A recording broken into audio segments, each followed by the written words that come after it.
Morning everyone, penultimate day at Chico. Look at where we are. How beautiful is this place? Just nestled in the mountains of Montana. And today we're coming with a little bit of energy. Here's Fee. For those of you who don't know Fee's the genius behind the trailers, the drafts, the cuts. We have an editor, but Fee's the one that curates the drafts. So if you don't know who she is, other than my wife, that's her role. So she's supporting me here during this week, as well as doing her own thing in a non-photographic way. So today we have, again, same format, a couple of lectures, which I'm heading to now after a quick detour to get an espresso, which I will take you to. Not that it's that interesting, but while I'm talking. And then a little break for lunch. I'm going to take that time to speak to another couple of attendees and see if there's any reviewers that are hanging around I could potentially chat to. Actually, I have a review with Matthew Genitempo at 12:30, and then I don't have another one until 2:30 with Odette England, and then Brian Scootermat at 3, and then Claudine Diary at 3:30 or 4, I can't remember. So it's going to be a busy afternoon, and I'm going to really try hard, like I said last night, to give you guys more conversations with hopefully one or two reviewers, if I can get them, because they're super busy, and plenty more attendees, and I'll give you a tour later as well. But here we are in the parking lot and the Chico gift shop, which they also call an espresso bar, which it's not, but it has better coffee than the swill we have at breakfast. So speak to you guys later.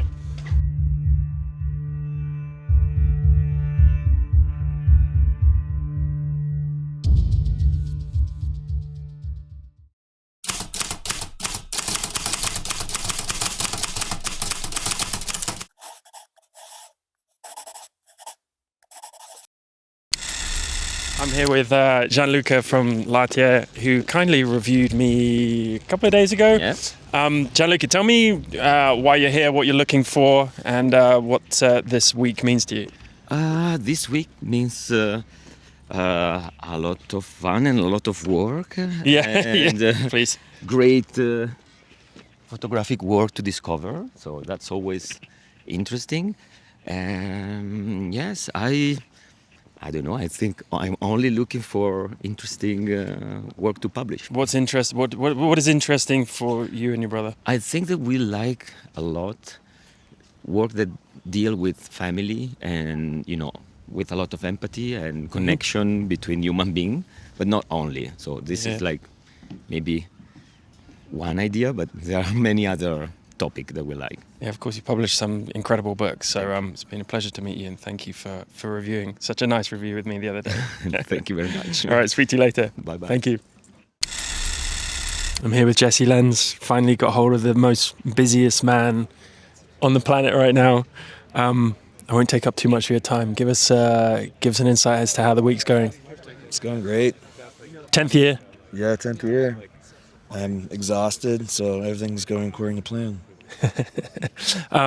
What's it like for the event to be growing every year, for it to be scaling? But what's that like on you as an entrepreneur, as an artist, as a leader, as a manager? Is it just all consuming, or how do you manage that pressure and the responsibility?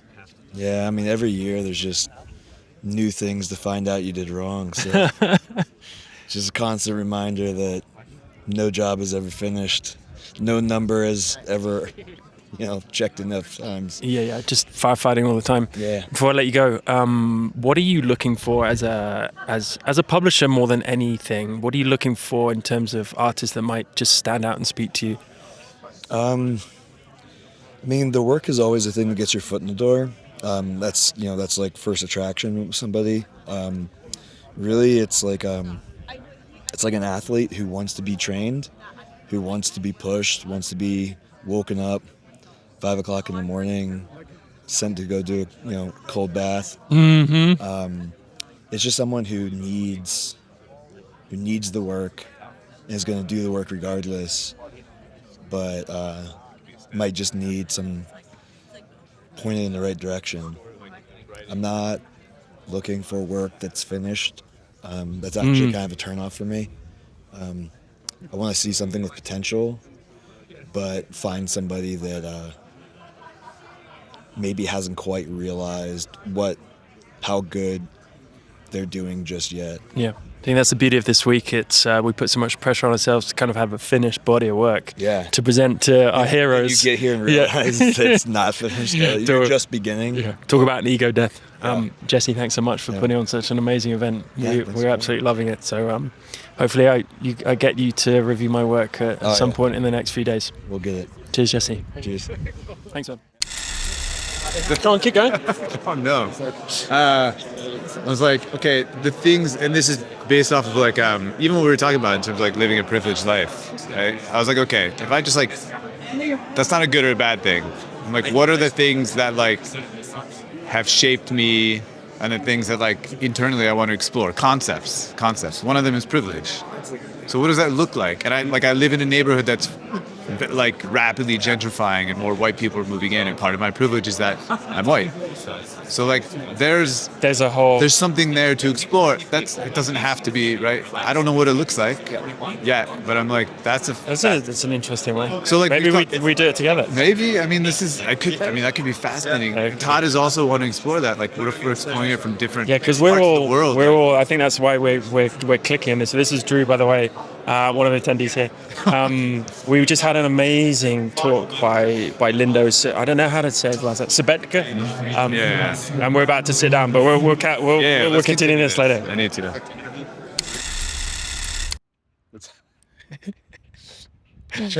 Privilege. I'll try and cut this straight from the conversation that we started to have inside about privilege, but I can't actually remember now. It's later in the day and I've had reviews and other conversations, but as a concept. Yeah, because we were talking after Lindo's talk about like almost feeling like we have, like what do we have to share with the world in some way? Because we haven't, like I know Todd and I've been talking about this a lot, another attendee, that it's like our life, relatively speaking, has been quite easy. So it's like, what do we have to share with anybody?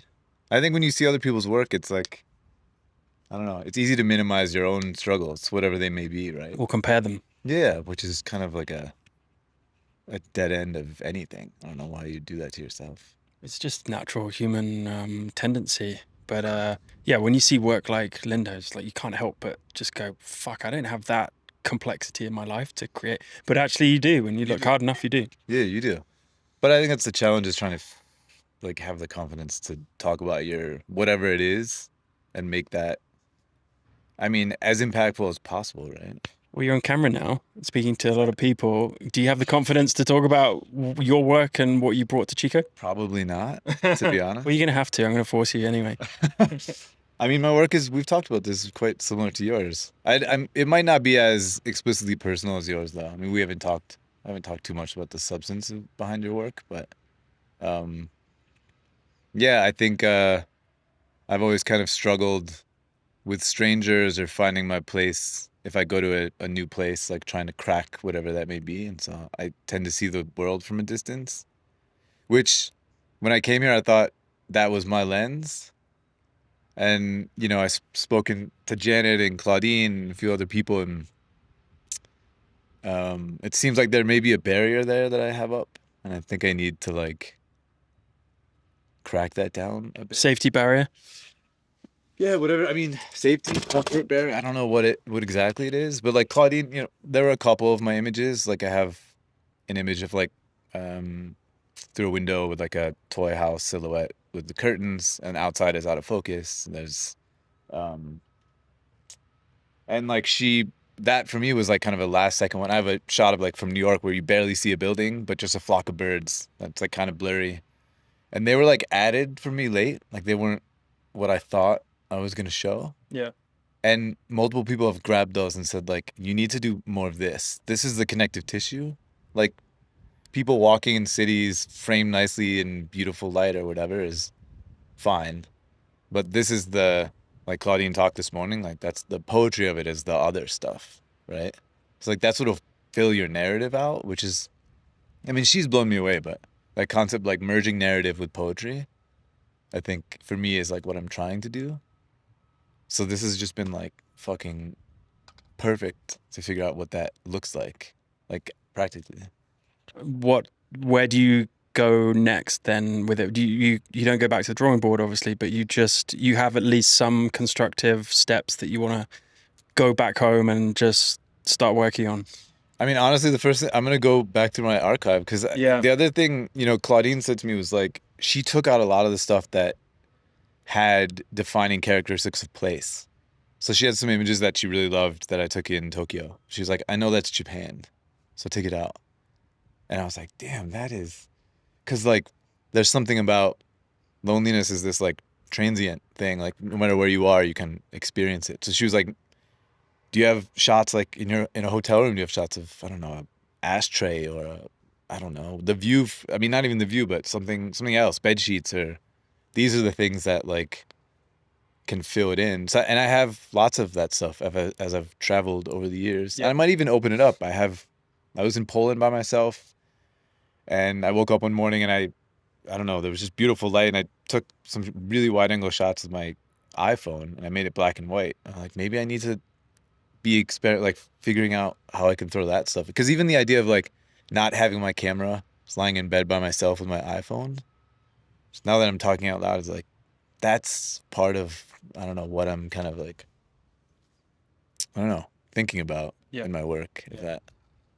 And fascinating stuff, and I really enjoy hearing about people not unraveling, but unwrapping some things that they may have known deep down in the subconscious that they'd be able to work on with their images. But images aside and reviews aside, because it's kind of like the formalities of this, and it's actually a small percentage of our time here. Give me a kind of overview for those watching who don't really know what Chico Review is about. How has it hit or not hit your expectations, and kind of what else around the review process have you really enjoyed? Okay, stop there. You just might need to move. We're in someone's window here. Oh, see, Somebody. shit. Okay.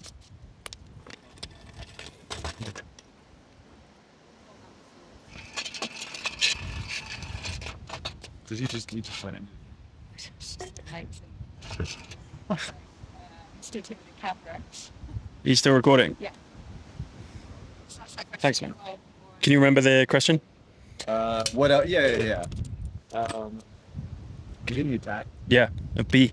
I tried not to come. Honestly, I tried not to come with any expectations. I was told, like Marshall Tao, who's an attendee, and he published the book, and I contacted him before it came, and that's what he told me. He's like, "Don't come here with expectations." Excuse me. But if I did have expectations, it probably would have vastly gone past it. So what else have you enjoyed outside of obviously the feedback from the work, but in terms of the environment, the culture here, the sheer amount of people, the accessibility, what has really resonated with you as part of the Chico Review? I mean, honestly, the review and the feedback is probably only like 20% of what I'm getting out of this place. Yeah. I mean, the very first night, Jesse Lenz, like, he got up and he made a speech, and it was basically about how this place is a great equalizer and that nobody's better than anybody and you should go up. And I thanked him right after he finished, because I was like, I felt like it gave me permission to like go out of my comfort zone to approach people and to have maybe uncomfortable conversations, or and definitely be myself.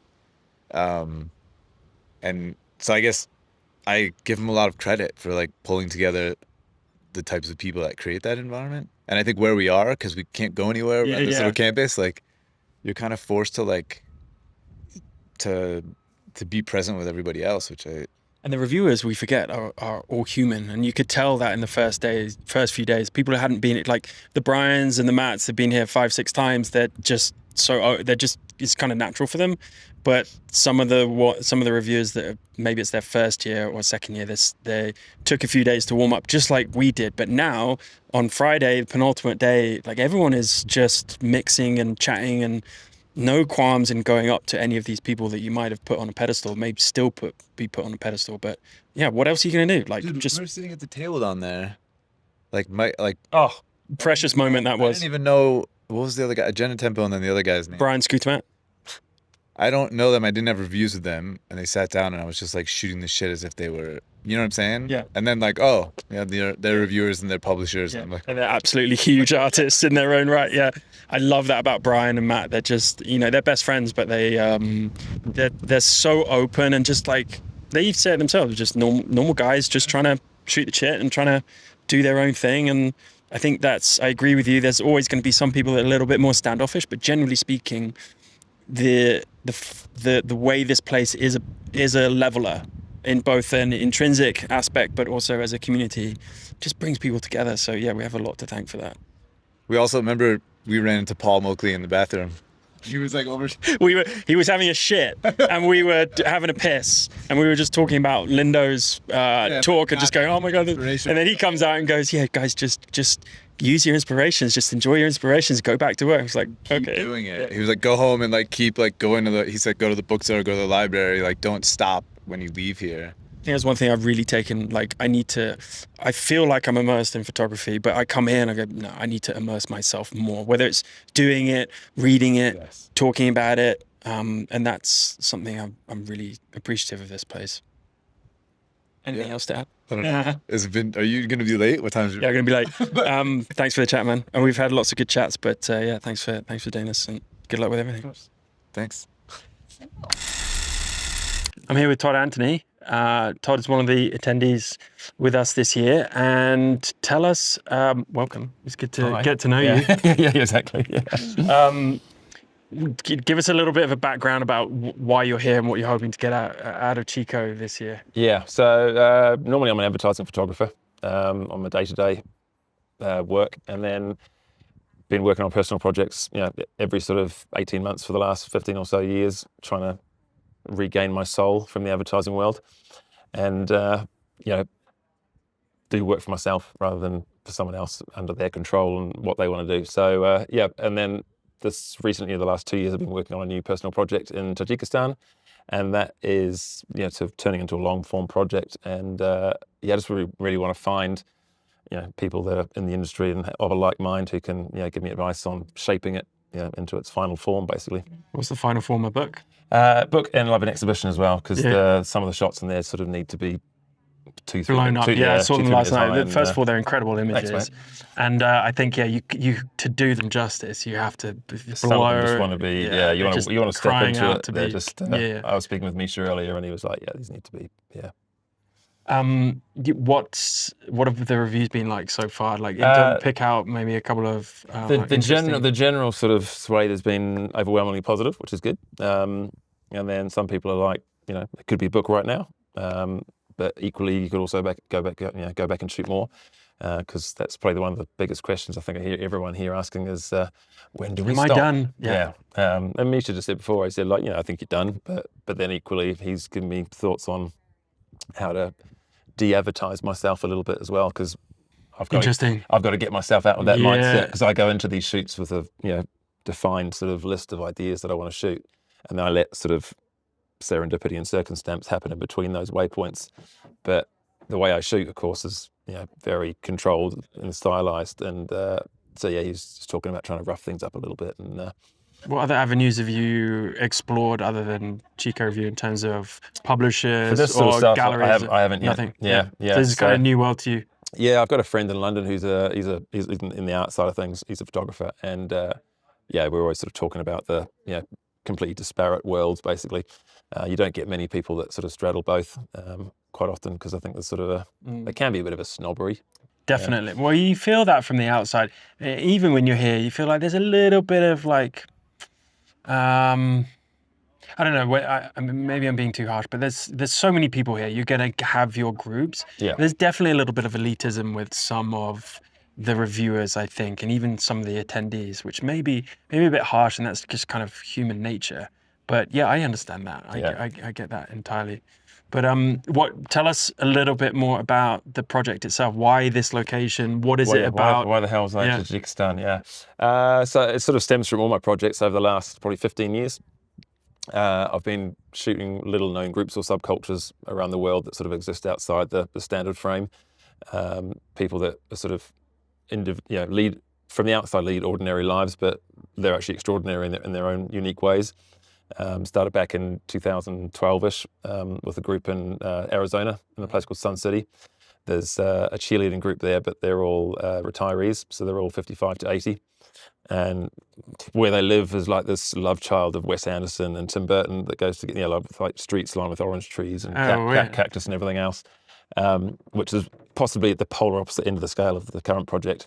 It was all sort of hard flash, bright colours, and that was my first sort of project I shot, where I'd sort of moved from shooting landscapes to people. Because landscapes were fun to shoot because you didn't have to talk to anyone. Yeah, easier in that respect. And they're easier to, you can just go and do your thing. And so that was sort of my first project in that regard. And from there, it's moved on to Bolivia, where I shot some native Cholitas who are climbers and wrestlers, lucha libre wrestlers. So they're basically breaking the stereotypical opinion of women in that culture and society. Women don't climb, and they certainly don't wrestle. And so these women, they climb and they wrestle in their traditional Cholita clothing with their big dresses and bowler hats and all that sort of stuff. Wow. And then after that was Sierra Leone. I was working with amputee footballers. A group of teams called the Flying Stars. Were all of these part of assignments, or were they just? No, these are all just me. Personally. Yeah. So the catalyst was the Sun City Poms, and then I was like, okay, I'm into this. I love this. Yeah. Yeah, and I got a bit of advertising work off the back of it as well that fitted that sort of genre as well. It was a great job I did for Finlandia Vodka, where we just flew around the world and met ordinary drinking people. Vodka. Drinking loads of vodka, drinking far too much, in fact. But that was, again, ordinary people that led extraordinary lives. Like there was a gay drag lucha libre wrestler in El Paso. Iris Apfel in New York. Had the world's strongest man in Finland. And so it was this amazing sort of list of people, and the whole job was just, there was no money in it, which for advertising is rare. But the concept was so good, I was just like, hell yeah, let's do this. So we spent a few weeks flying around just shooting portraits of these people. So it was sort of reinforced what I was doing in that regard, and I was like, okay, I'm onto something here. And I just love going to new places and experiencing new things, and part of that. So the new project, long answer to your question, is on the sport of Buzkashi in Tajikistan, which is like probably 300-400 years old. From the time of Genghis Khan, no one's 100% sure where it started, but they think it was from him. And essentially you've got anywhere from like 100 to 400 riders on horseback, all playing in the same game. And the object is there's a ball of sorts, which is a headless eviscerated goat. And they stuff it full of salt, so it's about 100 pounds-ish, or 50 kilos odd. And there's no teams, it's every man for himself. So you've got like 300 riders, and there's a goat somewhere in the middle of it, and most of the goat. No, not the head. It's just it's the actual body. So that's why it's about 100 pounds in weight. Oh. It's like so the head gets cut off, and that's the body they use. Oh, because they've got to be on their horse and reach down and get that off the ground by the leg and sort of tuck it under them, and they've got to break free of all these other riders and go down the field, which could be like 3 football fields long. There's not really any boundaries to the game either, so they try and play it in like riverbeds or the folds of valleys and things like that, but they still career up the hills through the crowd. The crowd is scattering everywhere. It's. And your approach with this is in a kind of a documentary type way? Sort of, yeah. I'd never call myself a documentary photographer. I sort of stand in that sort of straddle documentary and formal portraiture, and because a lot of my shots are planned and staged as well. They're fully representative of what's going on of there, course, but I'm controlled. I'm trying to get control over an environment, which in Buzkashi is a bit of an oxymoron, because there's actually a really interesting parallel between what I'm trying to do and the game itself, because the whole point of the game is trying to gain control over the goat in a sea of absolute uncontrolled mayhem, and the photography is me trying to gain control of that uncontrolled mayhem and amongst it all. So it's quite an interesting parallel there. What made you bring this body of work here and not the other projects? It's the first long form one I've done. Okay. Everything else has been, again, it's trying to get myself out of the advertising head, because I shoot advertising where you get a series of layouts for a campaign. It's like we've got to go and get these 3 layouts. But is that a bad thing? Like bringing that type of approach? It works for me. Yeah.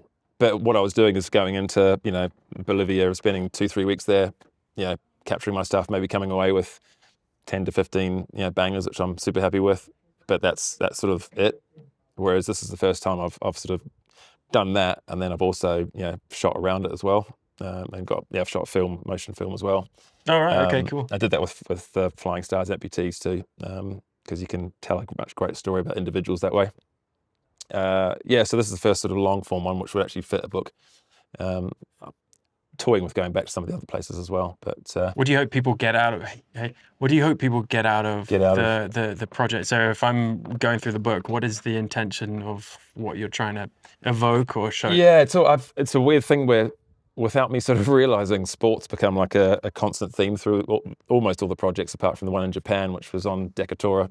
You're a sports fan? Truck decorate. And that's my sister said to me, "Oh, that's great that you're using sport as this vehicle." I was like, "Oh shit, yeah, I am, aren't I?" It was, and I used to be an athlete, and so I guess there's that sort of history in me.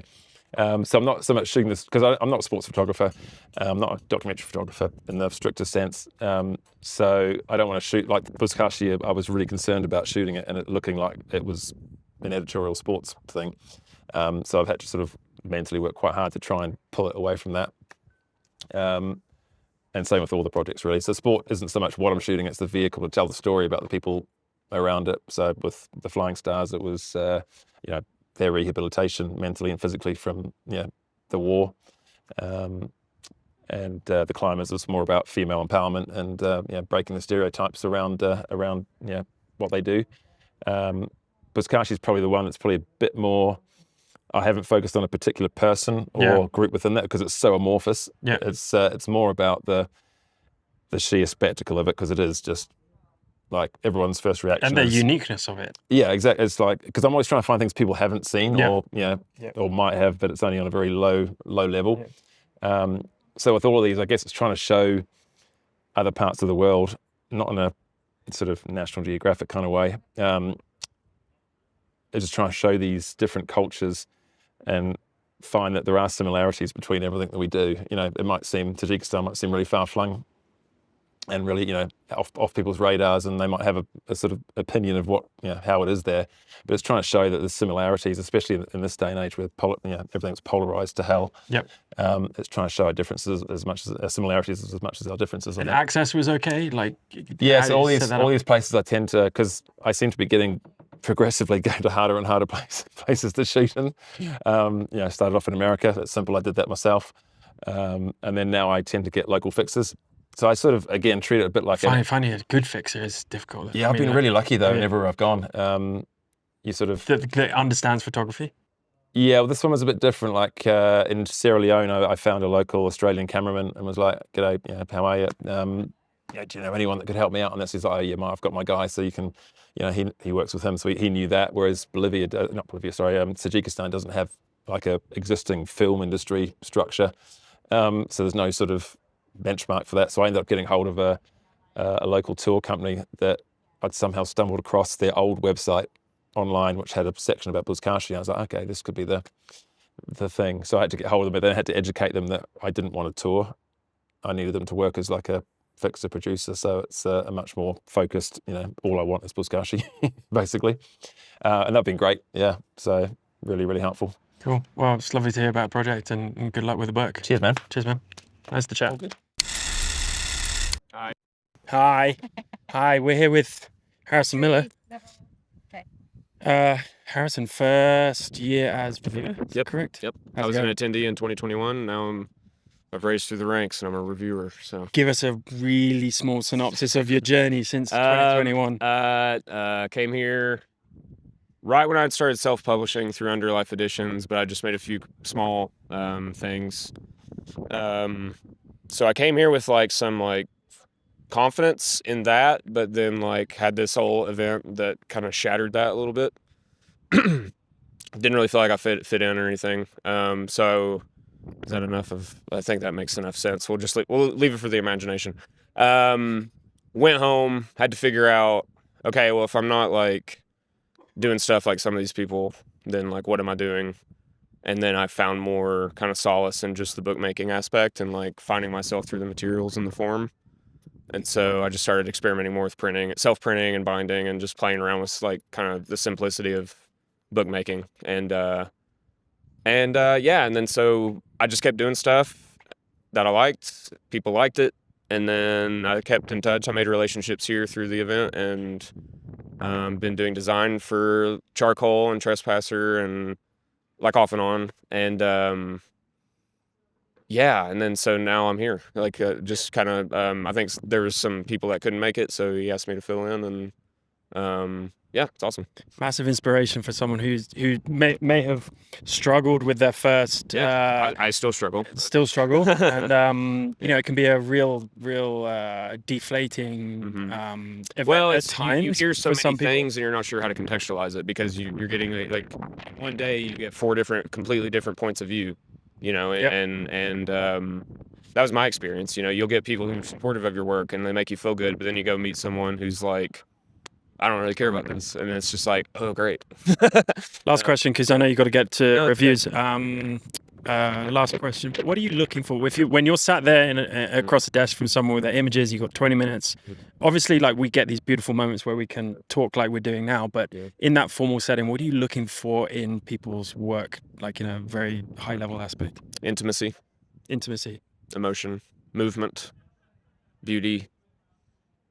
Immediacy. I want to impulsively know as soon as I see what I'm looking at that I like it without even having to think about it. I don't want to hear the story. I don't want to hear the narrative. I don't want to read the words. I just want to know that by just touching the object, I already like it. Beautiful. Yeah. Thanks so much, Harrison. Yeah, appreciate it. It's awesome. Okay, guys, so a little bit of a tour. This is our room. Look at that view. That is a reflection, but let me show you our view here in Chico. So we're up in the upper lodge. I'm about to walk down for my review with Brian Scootermat, which I've been looking forward to for a long time. Always a little bit anxious. I had a review with, which you may or may not see. I may keep the review for personal reasons or for an extra bonus feature. It was with Matthew Genitempo, and I recorded the whole thing, and it was... I don't know. I guess I'm an emotional person, but I get emotional when I meet people I respect so much and they meet me where I am. And that's what Matt did. And he's a true gent, just like all of these guys are. I just had a review with Odette England, who I'm a big fan of as well. She was so sweet, so humble, so much enjoying the process herself as a first Chico event for her as well. I mean, she teaches 4 months of the year, so she's an expert reviewer, and she's just loving the experience. So we forget it's kind of two-way.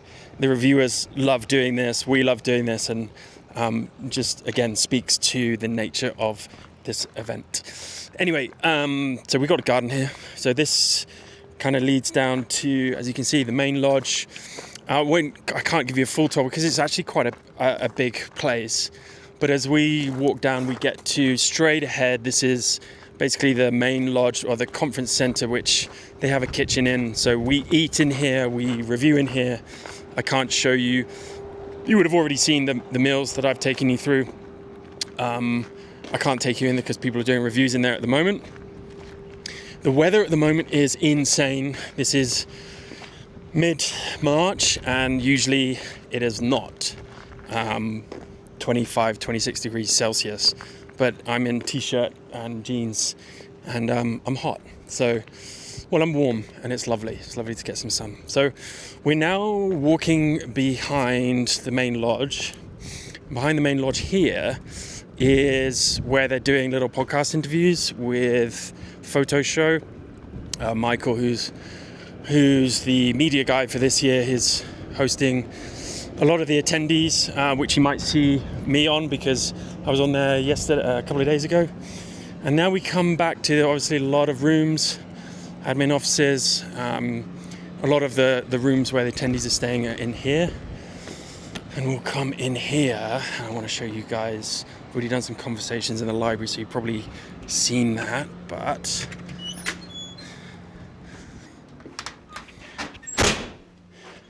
here, there's no one in here. Okay, here we have the library, which is very nice indeed. Really good too. A lot of people have either done photo sharing in here or obviously just some work. As you can tell, it's a very old building and steeped in character with photos all over the walls of previous guests, famous people, actors, a lot of Western film actors, and down here just goes to rooms upon rooms. And if we go back here,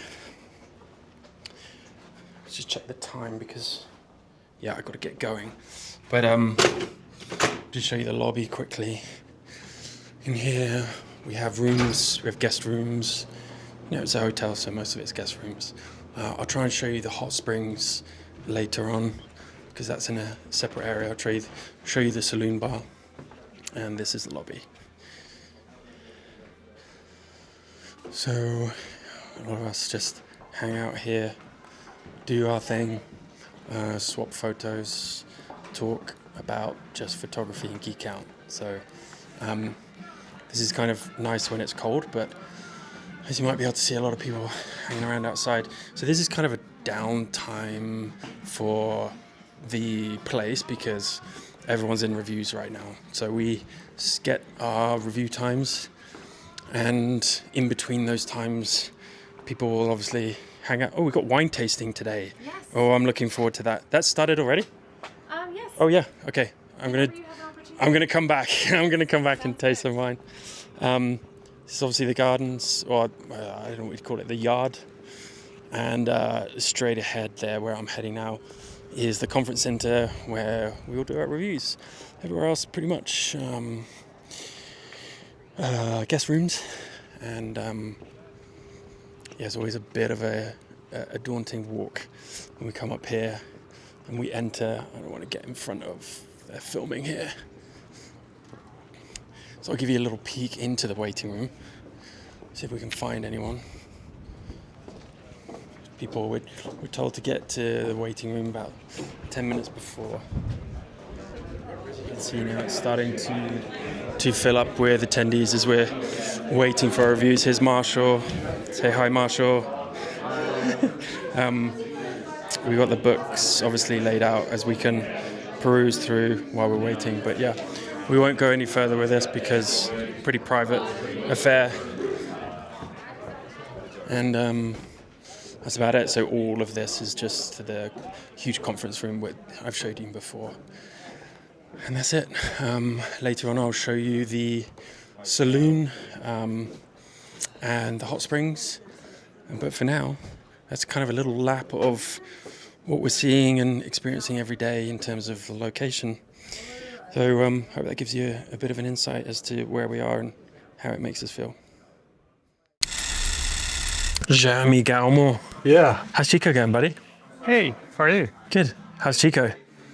Chico's going well. That's very interesting. Meeting a lot of super nice people, nice person, seeing very nice work too.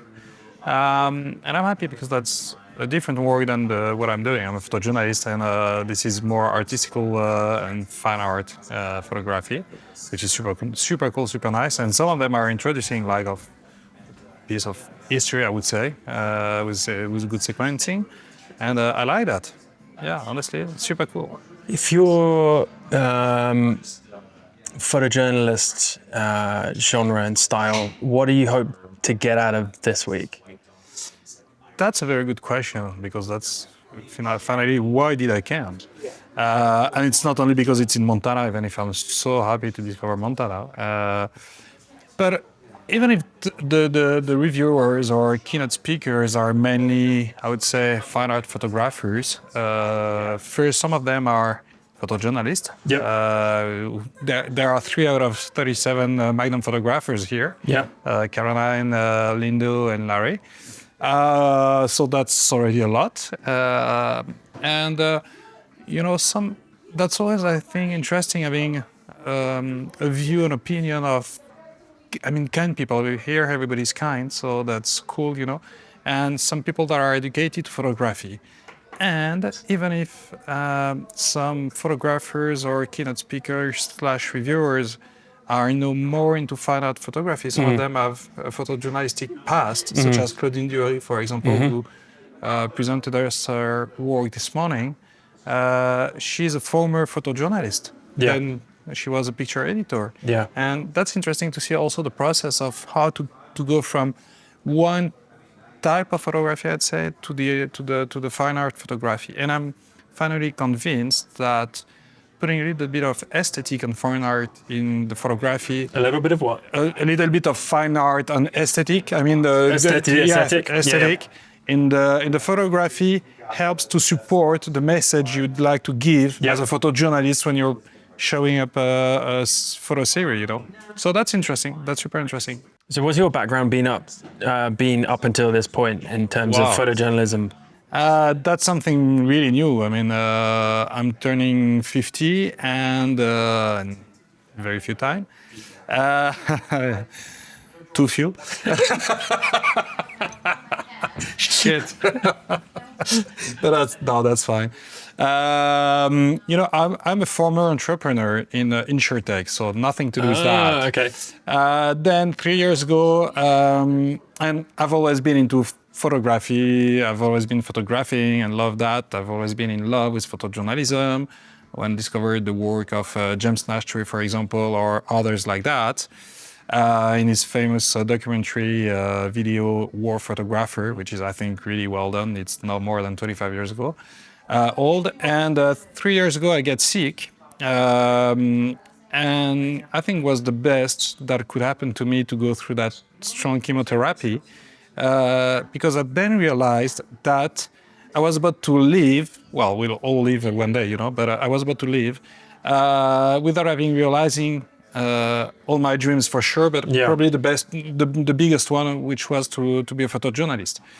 So once all the treatments were done, I went to school. You did? To photojournalism school In training Paris? formation in Paris called Hans Lucas. That's also the photo agency.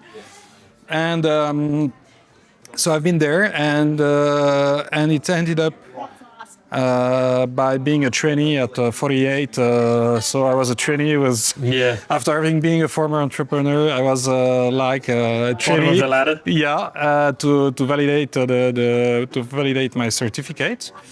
And so I went to Figaro magazine, which is a famous French one, very famous, and with a very good vision on photography and a very good photographic culture.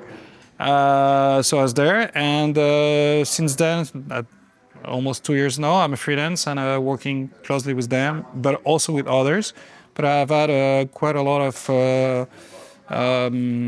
assignment from them, so that's cool. And that's really on what I like, which is supporting community, nature, environment, stuff like that, social issues. So when you get home next week and you start to process what's just happened, what do you think you're gonna like? What are the bits you're gonna take away in terms of what you've learned this week, and how's that gonna evolve the next chapter for you? Yeah.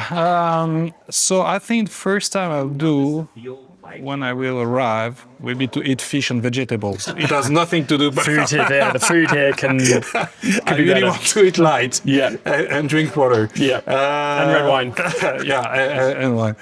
But more seriously, that gave me very, very good vision on.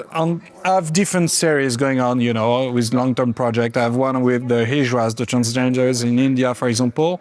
And when I saw the Peter Hugo's work in San Francisco, it really inspired me, you know. Yeah. And Cool. I've had him as a reviewer. Yeah. I told him, so happy to see you because I have started a long-term series with the Hijras, and I'm starting to explain him who the Hijras are, and he's like, I stopped you, I was there 2 months ago, and I'm starting a new project with the Hijras. And he has a totally different approach of it. I'm more in the photojournalism approach, he's more in the on stage, like portraits. Documentary. Yeah, but that was super interesting. So that's an example, but that he gave me a lot of insights on how to go through that. But not only this, I mean, I've also another project, which is how to show up, you know, when you're asked, oh, are you doing analog or digital photography? You know, like, I mean, a photography, that's not how you shoot the photo. That's when you have the print or book or publishing in the end, and you can see something, you know. So I have a series of photography that I'm doing with a drone. I know now exactly how it will end up. Nice. But I keep it for me for the moment, and I will That's present it next year probably here. Present it next year, come on the podcast and we can show it. Yeah. We'll do that, definitely.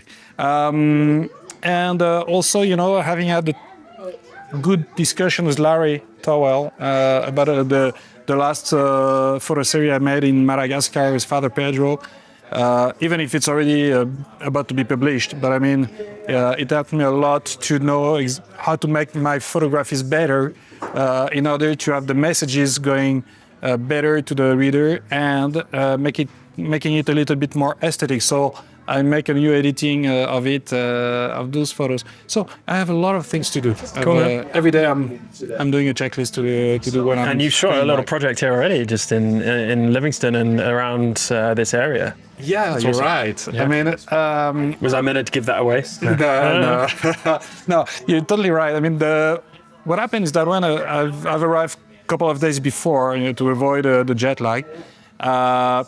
And that's what has changed since I've started to learn photojournalism, is that how to say a story with your photo. Not that's a good picture, that one is a good picture too, the third one is a good picture too, but I mean, are the three pictures all together are saying something? And so I don't want to shoot just for shooting nice pictures anymore. And I was at the Murray Hotel and saw that amazing train station just in front of the hotel, which at least is very noisy by night because the trains are keeping passing by. And I thought, why is that this big train station here in this little small town? And started to question myself and also ChatGPT, because it's my best friend for that when you're getting curious, to know why there were so many trains passing by and the relationship finally between the trains, Livingston and Yellowstone, where I was yesterday. So I realized all what happened in the 18th century, and made a photo series about that, and went. I've rented a car and I've been driving all around in the area, handing yesterday in Yellowstone to see exactly why and how it happened, and I made a photo story with that. Cool, man. Well, I look forward to seeing it. Thanks for chatting. Yeah, Appreciate it. thanks, buddy. What's the next step for you with this work based on the feedback you've had so far? The next step that I'm going to do is go back through my archive and see if my if my floating images will gel into anything with these. That's the first thing I'm going to do. Because I have a tendency, I'll shoot a day here, I'll shoot a day there, and they all just go on a drive or a scan, and I never look at them again. Yeah, I know what you mean. Because I'm not shooting them for any purpose other than that was cool. So I'm going to go back and see what can potentially gel. So I'm going to do that, and I'm going to keep shooting for these, I think. Or maybe be done. I think that the one you've got a lot. I think the one you're looking at, I have maybe 400 images or maybe 1,000 that are okay. And maybe I just go ahead and be done with that one that you're looking at. And so I'm just going to make a tiny little book that's going to be, I want it to be taller than it is wide, and then have little images. Maybe there's titles to each in the end, just like a little bit of context, like a plate number at the end that, lightning in X place or something, or like little tiny. So maybe a word here or there in the titles could give you a little bit of context, but I'm the bad writer, so that'll be at the end. And then I'll put it on the shelf and nobody will see it, but I'll be able to move on. I'll see it, man. I love it. Honestly, I'm not just saying that. I think I don't do social media. It's like I said, I post like once a year. I'll post for a week and nobody sees it. Nobody looks at it. I'm very curious that you did, I guess, in prepping to come here. No, I think maybe not prepping to come here. Maybe when we first, I can't remember how I saw your IG actually, but yeah. I put it into your phone the other night. That's what it was. Okay. We all take pictures of birds, almost everybody. Yeah, but I mean, it's like, we'll take pictures of one be a bird. We all take pictures of the same shit anyway. Yeah, because it's all around us. Yeah, that's what we... Nelly Furtado said it best. I'm like a bird. I want to fly away. I did not expect you to quote Nelly Furtado. but I'm glad you did. Expect the unexpected. Thanks for chatting, man. Yeah, cheers. Appreciate you. Love it. Thanks for showing me your work. It's incredible. I want to see yours. No, you don't. Not now. I'm not showing you now. That's fine. That's fine. All right, I'm going to go get ready. We're going to the saloon. Someone's car alarm's going off. We're going to the saloon, and I need to go and get my stuff back to the room, find the wife. I don't know where she is, and head over to the saloon. We're having, I guess, it's not the last night, but we're going to the famous saloon restaurant. Everyone, like 100 people, however many of us, including reviewers, speakers, and have some drinks, have some food, have some fun. So sun's out, everyone's happy, everyone's exhausted because it's, even in my last review with Claudine, she's amazing, but I just wasn't in it. I just was mentally fatigued, and I felt a little bit guilty, but just tired, and tired of talking about my images, tired of trying to listen to differing opinions while still respecting them, taking them in, writing them down, going back through them, answering questions, all in the space of 20 minutes. It feels so much longer and so much kind of more intense, I guess. So yeah. All right, I'm gonna go get ready and maybe see you at the saloon.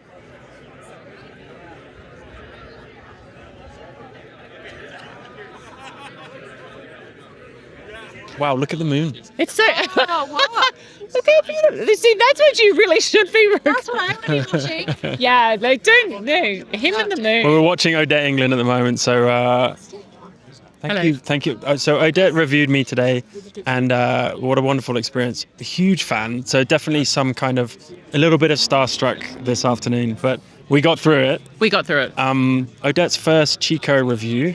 Yes. How's it going? Yes. Tell us about the experience. Oh my goodness. It's photo camp, and it's photo camp on an extreme level.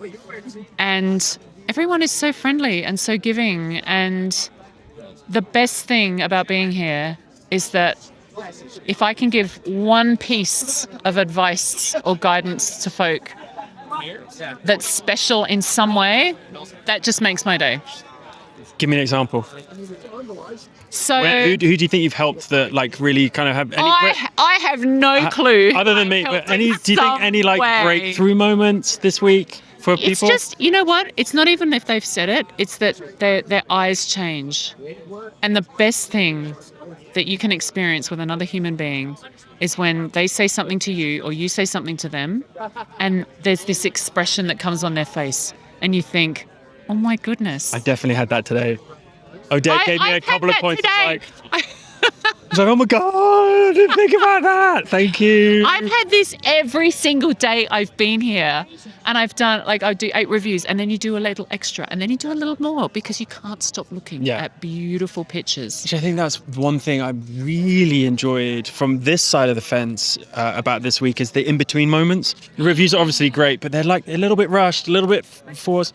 But when you get a reviewer to the side and have a bit more of an organic experience, it's so much more natural. It feels like a conversation between two people who met at a bookstore or met on the street, and you're like, so what are you doing? And they're a bit like Evan and Bob and all these other people, Stuart, all these people. Love Evan and Bob. And I'd be like, Evan, so I had this thought about your pictures because I'm a slow thinker and a slow processor. This will happen tomorrow. I'll be like, wait, there was this thing that I should have told you. Oh, please tell me. So I hope all of these people email me, or I can email them and say, I'm so sorry, can I add this extra thing that I've been thinking about your title? I've been thinking about that third picture with the horse. I've been thinking about the horses. Oh, yeah. You see? See, I hold them. I love this lady. On that note, on a purely selfish note, if I wanted to, which I'm going to do with most of all of the reviews if they let me, without, there's always this, I don't want to hound you, I don't want to bother you because you're extremely busy, extremely successful photographers. If I want to then, with any of these reviewers, reach out, how would you suggest one does that? In terms of send a PDF, these are the corrections I made, what do you think, kind of thing? I think the best thing you could possibly do is to be very brave and say, I met you at this event. Yeah. I loved what you had to say about this image or this selection or whatever. May I send you something to look at? Okay. In your time? Okay. And then that way, you're relieved of the pressure of having to say, here's a PDF and here's all the things I want to know. And also they're relieved of the pressure of going, oh, I have to respond immediately. That makes sense. And then it's a permission thing. You're talking to another person. I think we forget in this whole, we're all just been talking about this people. Yeah. We are just people. Yeah. We all shit. We all breathe. We all eat. We all do the same thing. We are all busy, but we are no more important than the person we're standing next to. You know? Like, You're hello. more important than me. Absolutely not. You've got amazing. I'm just stupider than you. And I have a dumber laugh. The first time I saw The Long Shadow, I was moved to tears. So I think. Oh my gosh. And the new book? To be developed, to be continued. Can you tell us anything about it? Or well, hang on, which one? X. Oh, isn't X beautiful? It's my first novella. I've never written a 26,000 word novella and then 26,000. 26,000 words. You can tell I have a lot of words. A lot of things to say. I have many things to say. But it's a book that's all about the relationship between the letter X and photography. And it's built on a foundation of autobiography, where I grew up, what I did. Where did you grow up? I grew up in southern Australia, Okay. very, very rural, very remote, no televisions, no, bitumen roads, no shops, none of that. And I love it because it feels very sincere. What, the book? The book feels very sincere. Yeah, it looks But the process of writing is really fun. I love to write. Is it out? It's out now. Oh. It's out. It's out. It's I feel just awkward that I don't have it. No, it's just been launched and it's pre-order. Okay, all right. Like you can order it and it will be in the United States I feel like next month. Next month. So by the time this comes out, order it. Okay. Yes, but it's elsewhere in the world. It's already available in the UK, Europe, Australia. Okay, cool. Isn't X beautiful? I'm going to get it. Odette, thank you so much. You're so Pleasure. welcome. Thank you. I'm here with, what's your last name, Hadley? Rosenbaum. Rosenbaum. Yeah. Hadley Rosenbaum, attendee of the year. That's not true. We met on the bus. That's right. Yeah, and we haven't actually talked properly about your work since. So I know. tell us everything about it. Who's us? Us, everyone, all the 8 people watching. Oh my God, is this live? Well, it's not live, no, Oh, okay. no, but it's gonna be Wherever it posted. goes. Depends what you say. Okay, wow. Tell us what brought you here, and give us an insight as to the work that you've been presenting. Okay. Excuse me, so sorry I had to hear that. What brought me here? I've been working on a body of work since last June, on and off, after my grandma passed, and she's a national treasure. It was based off of a book that I found in her house, a Giacometti book, and a large archive of photos that she took of her Chinese antiques. I don't know why I'm looking here instead of at you, but anyway, this feels okay. Sorry. Oh look, it's gone. I was lit up. ADD. And so I brought all of those materials to a bookmaking workshop at CPW with Ray. Oh, okay. And I started this project, and it was just going to be of my grandmother's photos and my family archive. But then we were like, actually, wouldn't it be so sick if we put like a photo archive of mine that is idiosyncratic to me paired with your grandma's archive, my grandma's archive. And so this was with you and Ray talking about this. Okay. Yeah, so I chose high heels / feet because that seems to be the thing that I like to photograph the most. I was going to ask you about that appearing a lot. I went back home that night and I looked through my archive and I was like, oh shit, like I like feet. Not in a fetish kind of way. In a fetish kind of way. Yeah. Almost exclusively in a fetishistic kind of way. And I was all for it. I'm like, because I do a lot of fashion shoots. So okay. It is kind of the thing where you have to highlight the shoe. Like and because it gets boring if you're just doing a full body check or a full portrait. Like there has to be other interesting elements, and a lot of the models or actresses, whatever, they wear cool heels. Yep. So I made it my mission to it was kind of a no-brainer. So that's where I went with it a little bit. Yeah. And once I started putting them on the page, like the Giacometti book, it kind of like became this energetic thing, this dialogue between these two disparate archives that became in this weird conversation with each other. And since then, I've been working on like different material interferences and like using all different types of paper and printing techniques and building this book up like big time. Like really, like I would try to finish like 4 pages a week. Oh my goodness! And go into the studio every day because some of them, like an idea would just fall out of me, but others, like you'd have to print one photo 5 different ways to see how it looked best. So it kind of like dismantled my perfectionism because I'm like, there's no one right way to print this photo.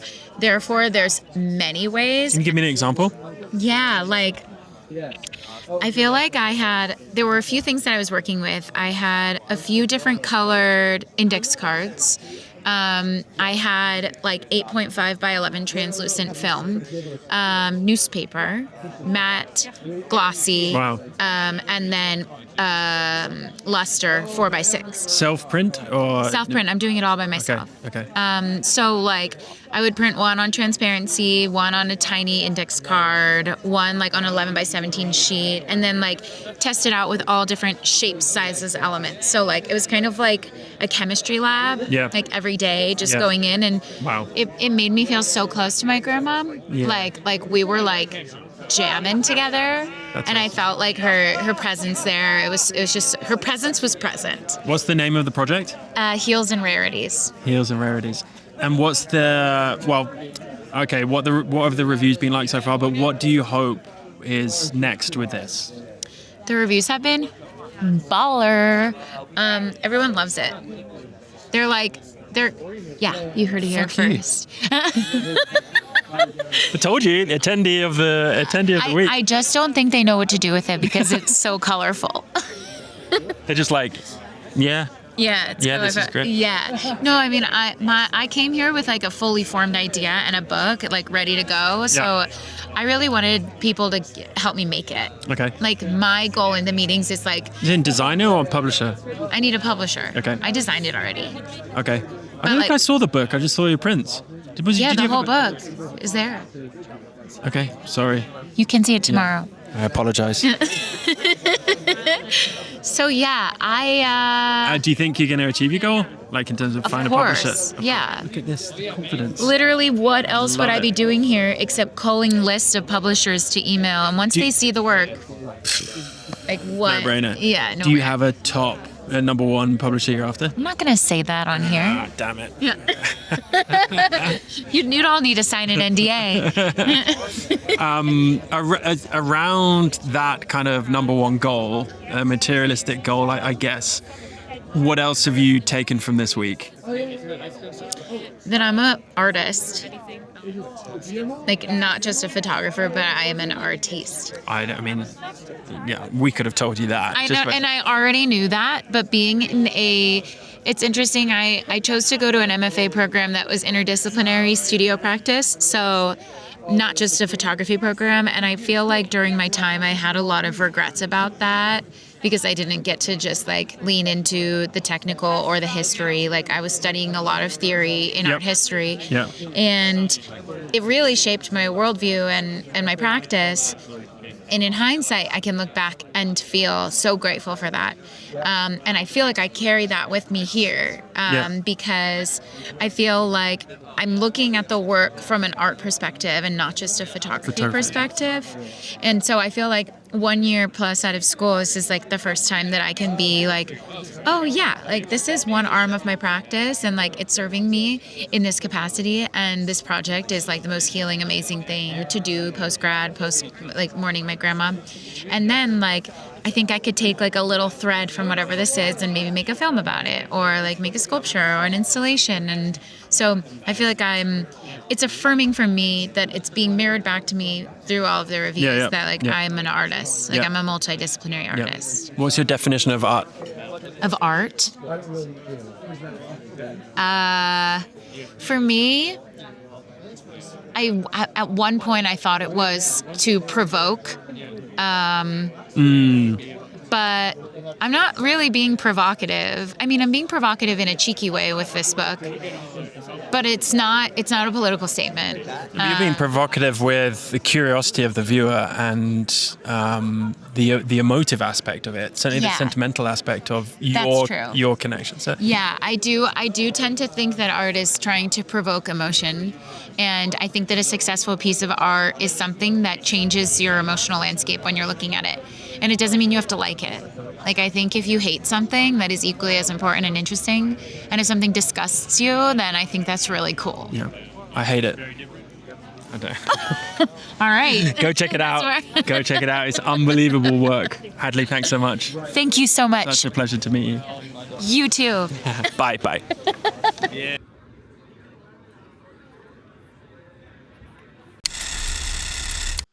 Good morning, everyone. We are at 6:30 a.m. Last day of Chico Review 2026. And sorry, I didn't give a kind of bedtime review, but yesterday was great. You think you know something, or know yourself, or know your own work, and then you have a couple of reviewers who give you completely different perspectives that you'd never thought of before, whether that's with single images or sequences or just the body of work in general. And gave me so much more food for thought. I loved my reviews with Odette and Brian and Claudine. Claudine was a little bit rushed because I was exhausted. I was really, really exhausted, especially after my one with Brian, which threw a lot of curveballs my way in a good sense. I value his feedback and hopefully I could call friendship, but the way I'm waxing lyrical about this guy, but they're all just such wonderful humans. Certainly the people I've engaged with here on this review, and Brian, I know really cares, and that makes a huge difference. And yes, we've met before, and yes, I've done his workshops before, and we get along. But he just cares about everyone, and he cares so much about the work and trying to get to the root truth or root potential, to get people to reach their potential. That's what I'm trying to say. Sorry, it's a bit early here. So yeah, I can't say enough good things about Brian and Odette and Harrison and Jesse and Matt and all of the reviewers here that I've come into contact with, and hopefully today I will be coming into contact with some even more incredible artists. So today I've got Misha Komanek and Jonathan Levitt, so both pretty different to what I normally shoot and my style of work, so it's going to be really interesting. But for now, I've come down here to get some hot water for coffee, because if I had one feedback of this place, the coffee is dire. So here I usually have to go to the gift shop to get a double espresso, but today I'm just going to get some hot water and make some of our own coffee from House of Yore. A little plug, go check it out. Okay, see you later. So while I'm here, let me show you the outside of the Chico Saloon Bar. This is kind of where everyone hangs out each evening after dinner. Apart from last night, obviously, where we went to the old saloon bar about 5 minutes down the road. But 6:30 in the morning, so I can't take you in there, but I'll take you in there tonight. It's such a cool bar.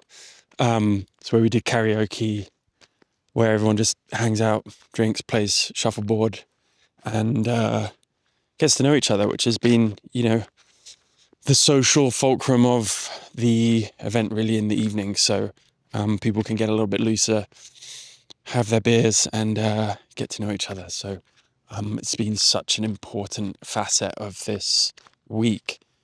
And watching people make bonds, as well as myself making a few bonds, has been, that's what life is all about, isn't it, at the end of the day? Often we can come to these places and take things so seriously, take ourselves extremely seriously. And, at the end of the day, we're just looking for connection. Morning. just looking for connection, to be understood, to be seen, to be validated, the usual kind of human experience desires. And that's what this is, just a microcosm of that, really, isn't it? Whether you're showing the work or speaking to another human being. So yeah, here we go. That's it. I will try and take you through, what else have I got to show you? Take you to the gift shop, take you a little bit down the road a little bit if I have time later, take you to the bar and the hot springs, and then we're pretty much done. I mean, that's it. That's Chico. I've wanted to come here for many years. Didn't feel like I was in the right place, either mentally or artistically. And financially, we mustn't forget, you have to pay quite a bit of money to come here, which is obviously like a limiting factor for so many people. That's why they offer scholars. We spoke to a few of them. Did we speak to a few of them? We spoke to Hannah, but the battery ran out as soon as we started talking. And we spoke to Tony, and I'm going to try and speak to Aaron, who's another scholar. But yeah, that's why they have these scholarships, because they understand it is expensive. But when you do an event like this, and you've got to pay some amount of money to these expert reviewers to draw people in and to give people the best advice, best experience, best relationships possible, then of course you've got to charge. I have absolutely no problem with that. And also it does filter out people who may not be as serious as the ones who are willing to save for a few years. And for us, we're coming from Bali, so it's a long way. It's very expensive. And, even little things like not coming directly here so we wouldn't be jet lagged. We came a week early just to try and get on the time zone. And I'm so glad we did. But obviously that's hotels, more internal flights, more time that we could be spent, more opportunity costs. So not that I'm playing the violin at all. I'm extremely fortunate to be in a position to do this, but I've been wanting to come here for, a long time, and I'm extremely, extremely grateful. And it's been a place, an event where I felt like I've had some level of belonging, which is ironic because my project is a lot about displacement, fragmentation, lack of identity, lack of belonging. Just throwing some cliche words out there, but essentially it's around those kind of emotional states. And this has made me feel like there's a family here. There's people, undoubtedly there's people that just get me, which is, such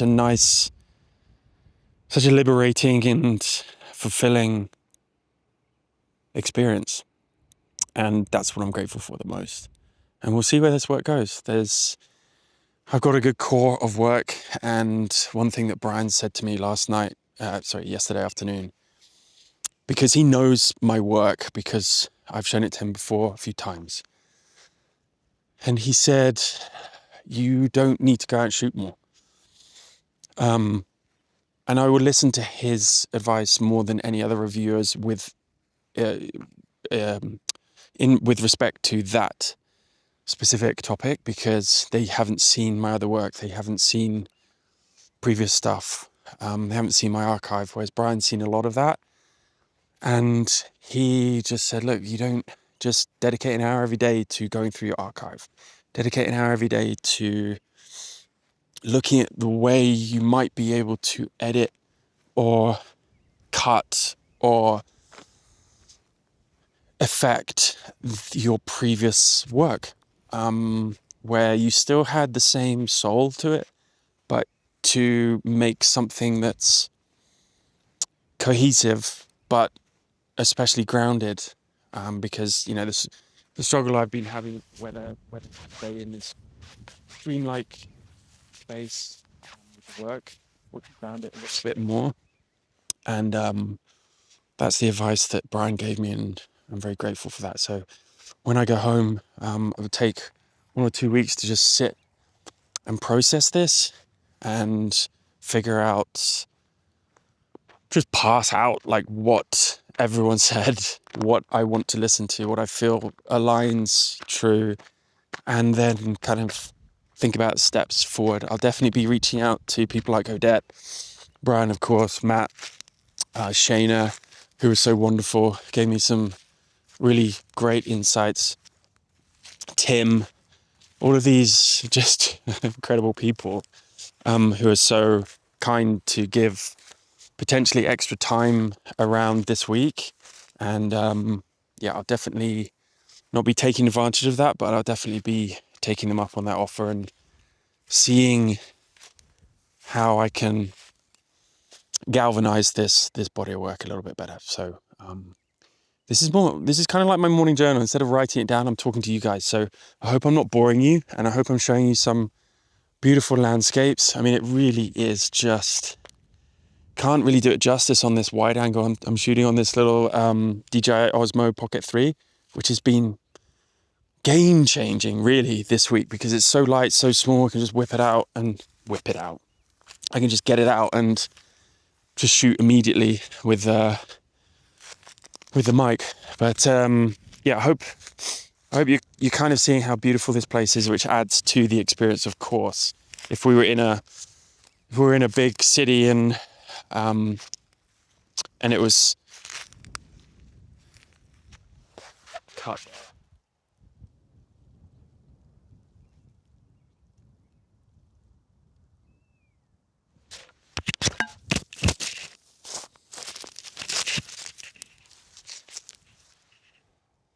Of course, if we were in a big city and it was much more protracted, it just wouldn't have the same vibes. And when I was speaking to Jesse, he said, location is just one of the most important things. It sets the tone, makes people feel comfortable, feel welcome, and those things those unseeables, those intangibles, those tacit kind of factors that go into a week like this.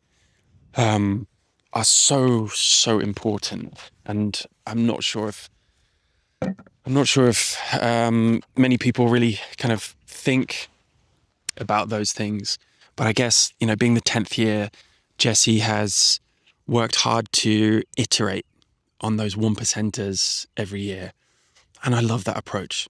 I try and do that in everything I do. It takes time, it takes work, but when you get to 10 years down the line and you've created something that affects so many people's lives, doesn't really make much money, but it provides so much meaning, purpose, fulfillment, progress, happiness, joy, sadness, everything that, putting your work and your soul and your heart on the line every day to essentially strangers who you respect and look up to so much and value their opinion. That is, that has been cultivated over so long, and you have to give marks to Jesse for that. So if you're watching this, Jesse, thank you very much. I look forward to, such a busy man. I've been trying to get him all week really for a review because he's not on my list, unfortunately, but I'm going to try and corner him this morning, maybe during one of the talks, which is a shame, but I think that's the only time he's available. I think that's the only time he's standing still is when we're listening to another photographer for an hour talk about their work. So I'm going to try and do that, watch this space, and I'm going to try and make the most out of this day because I don't want to get home next week and regret anything, or regret not asking any questions, or regret not getting any feedback, or regret not talking to someone I hadn't spoken to yet. Whether they're attendees or reviewers. So what I did realize is so many people here, I can't get around and get to know everyone. It's impossible. So I realized that after like day 2 and put kind of a little bit less pressure on myself. But I'm just waffling now, guys. But I hope you're there, I hope you're listening. And I want to thank you for all your support. I want to thank you for being there for me, sending messages that you do. I hope this episode, not that we finished the episode yet, but I hope this episode has provided a really valuable insight into the world of fine art photography and photo book world. It's a world that I want to dive into deeper. I'm already kind of like in an exploratory phase with it and loving every minute of it. And, I wish I knew about this part of the photography world even 2 years ago. I mean, no, maybe more. 3, 4, 5 years ago is when I started taking photography a lot more seriously. So I'm here now. I'm really glad I made it. I know everyone here, it's pretty much changed the trajectory of their photography life, if not their life itself, and just in 5 short days. 5 long, but 5 days. All right, it's coffee time. And I can hear Fee screaming through the window to make her a coffee. Speak to you later. Well, I was just going to ask you about, like, this is your first Chico review, right? Yeah. So I was just literally going to ask you how your experience has been. I mean, you obviously do other reviews and have done many other reviews as well as education, but how's this experience been for you as a reviewer? You know, coming from the other side of the world, essentially. Yeah, I mean, it's good that people meet here to talk photography. I've never done something like this, but I've done reviews before. So this is quite a different experience that people gather for some time and speak photography. Doesn't feel competitive. We learn from each other. Yeah. Yeah. What do you look for when you're sat across the table from an attendee and they're presenting their work like I've just done with you? I don't know. I just prefer to listen more to attendees because, you know, when you're listening to them, you get where they're trying to go and maybe what's their struggle and how you can assist in terms of giving shape to what they're trying to develop. Yeah. Yeah. Well, thank you for being here. Your talk the other day you had everyone in tears, including yourself. It was extremely, extremely moving. And I think I saw some stuff I had not seen of yours before. So, I just wanted to say thank you for presenting that incredible work. And what's next for you when you go home? I'm continuing with the family trees. Yep. So that's what I've been busy with. Yeah. Because it's still an ongoing work. Working with my family, traveling back to my ancestral land. So, Did Magnum keep you busy? Did they give you a lot of assignments and Yeah. stuff? Yeah. Yeah. But I've been working more on my own personal work. Yeah. Yeah. All right. Well, thank you very much. Thank you for the review. Thank you for being here. Good work, and looking forward to see how your work develops from here. Thank you. Yeah. Appreciate it. Great. I'll let you go and have lunch. Here with Daniel Arnold, legend of a photographer, legend of a Chico reviewer. Well, how many times have you done Chico now? This is my 3rd one in a row. What does it mean to you? To be honest, my girlfriend loves to come to Montana. And I'm not built to look forward to things. If something is ahead of me, I dread it. Because of the commitment? I don't know what. I think, I just can only anticipate what will go wrong. But this is a really, I think, this place is like rich with surprises if you let it happen to you.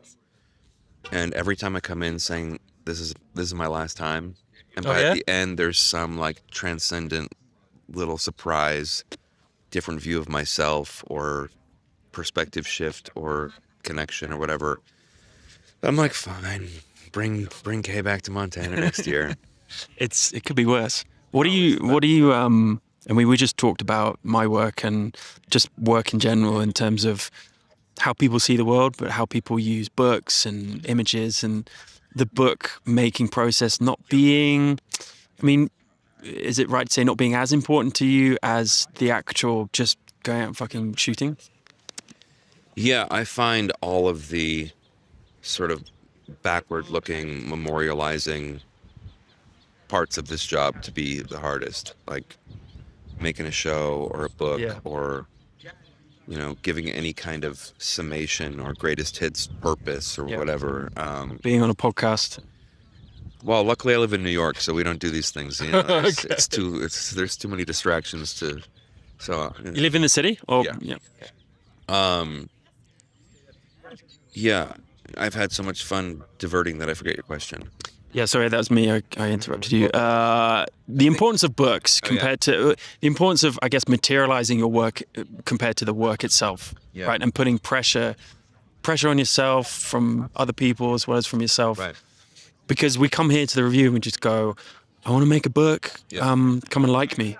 But you have a very refreshing and honest take on that. And you mentioned it earlier about kind of the anticlimactic experience of a book, which no one really talks about that much. Yeah. I mean, a book it's a period. It's the end. I want things to keep going forever so I can find out what they are. But you know, not everybody works that way. I mean, I guess what I was saying to you was like, I find it very difficult to do anything honest and personal on purpose. Like, basically, all I know to do is trust a process, commit to a ritual, pay attention, and, you know, try to live a brave and uncomfortable enough life that I can surprise myself. Wait, so where does, I have so many questions about that, but where does the business side of it come in? Because as soon as money enters the frame, business enters the frame, you start to think, well, I've got to come up with some ideas, or I've got to be, even worse, I've got to be told what to do, or I've been given a framework, which seems to go against your very essence of how you want to photograph anyway. So how do you kind of battle those? There's no answer, I guess, but... Well, there is an answer, and it is that I mean, I've just been extraordinarily lucky and answered that question from a place of like just immense privilege. I don't do any of that. I mean, like, the only time I've ever cared about money is when I don't have any. I don't have kids, so that helps with that. And I've never, it feels crazy to say this at this stage of the game, but like, I don't think I've ever asked for anything. Wow. I got crazy lucky. Wow. I mean, I just worked my ass off in a public way when Instagram was young and interesting, and got good opportunities and was never interested in cashing out. You know, it didn't start, I quit my last job when I was 33, so I already had, you know, some youthful glamour under my belt and didn't care about it anymore, and just really got into now a 13-year business of seeing what else I can get away with. And really, above all else, prioritizing the protection of this crazy little spark that I stumbled on that I didn't know was there, that continues to be this just massive source of endless energy, even as my body gets old and pathetic and I'm tired and, you know, over it sometimes. How do you know when the body of work is complete then, or what you don't? I don't know that I even have a. I mean, my body of work is everything. I go to, you know, like in the past month, what I did, I did like some goofy cashmere sweater fashion campaign, and I shot venomous snakes at the zoo, and I can't even remember, but like over the course of any given month, I do so many different things. I insist on making room to do curveball shit that is for me. Yeah. And when I'm not doing that, I'm just wandering the street. And, you know, as I said before the camera was on, like, oh, I'm depressed today? Great. Let's go see what a depressed brain brings back from the world. And so what it becomes, I mean, I don't know that this is good. I do constantly wonder, like, have I completely sabotaged myself? And am I just going to be found, like, in a garage under a pile of print? Not even prints. It's all on the computer. I'm just going to be, like, under my laptop. You know, I guess more than prizing any given picture or, like, striving to make the perfect edit to show myself to the world, I'm just so much more interested in seeing what the end of month edit looks like when I throw myself in a million different directions and cross my fingers and like think, I really don't want to do that, so I guess I have to do it. It's a nice way of looking at self-doubt, and that's why photography in this sense can be so powerful. Well, it's also a very nice way of negotiating the problem of hired work. But you said it sounds like you get a lot of creative freedom with those that hire you. Well, I just have kind of taken it, I guess, from the beginning. I mean, I didn't mean to be a photographer. I worked as a writer for 10 years, and just like a path opened up in my life where I was like, this is very interesting, and it's giving me psychotic energy and focus that I've never experienced before doing anything in my life. I have to just like make space for it. And dumped my whole life. Genuinely ate toast 3 meals a day for like 2 years. I was so skinny and cute. And I don't know, just by like chasing this abstract thing and becoming less and less interested in quality or meaning, and just focusing on giving myself the opportunity to reveal myself in different places. I mean, it makes my job so great, because it's just like I'm given this curveball room full of shit that I never would have encountered on my own, often like with a bunch of people running around trying to make it perfect for me, which is not what I want.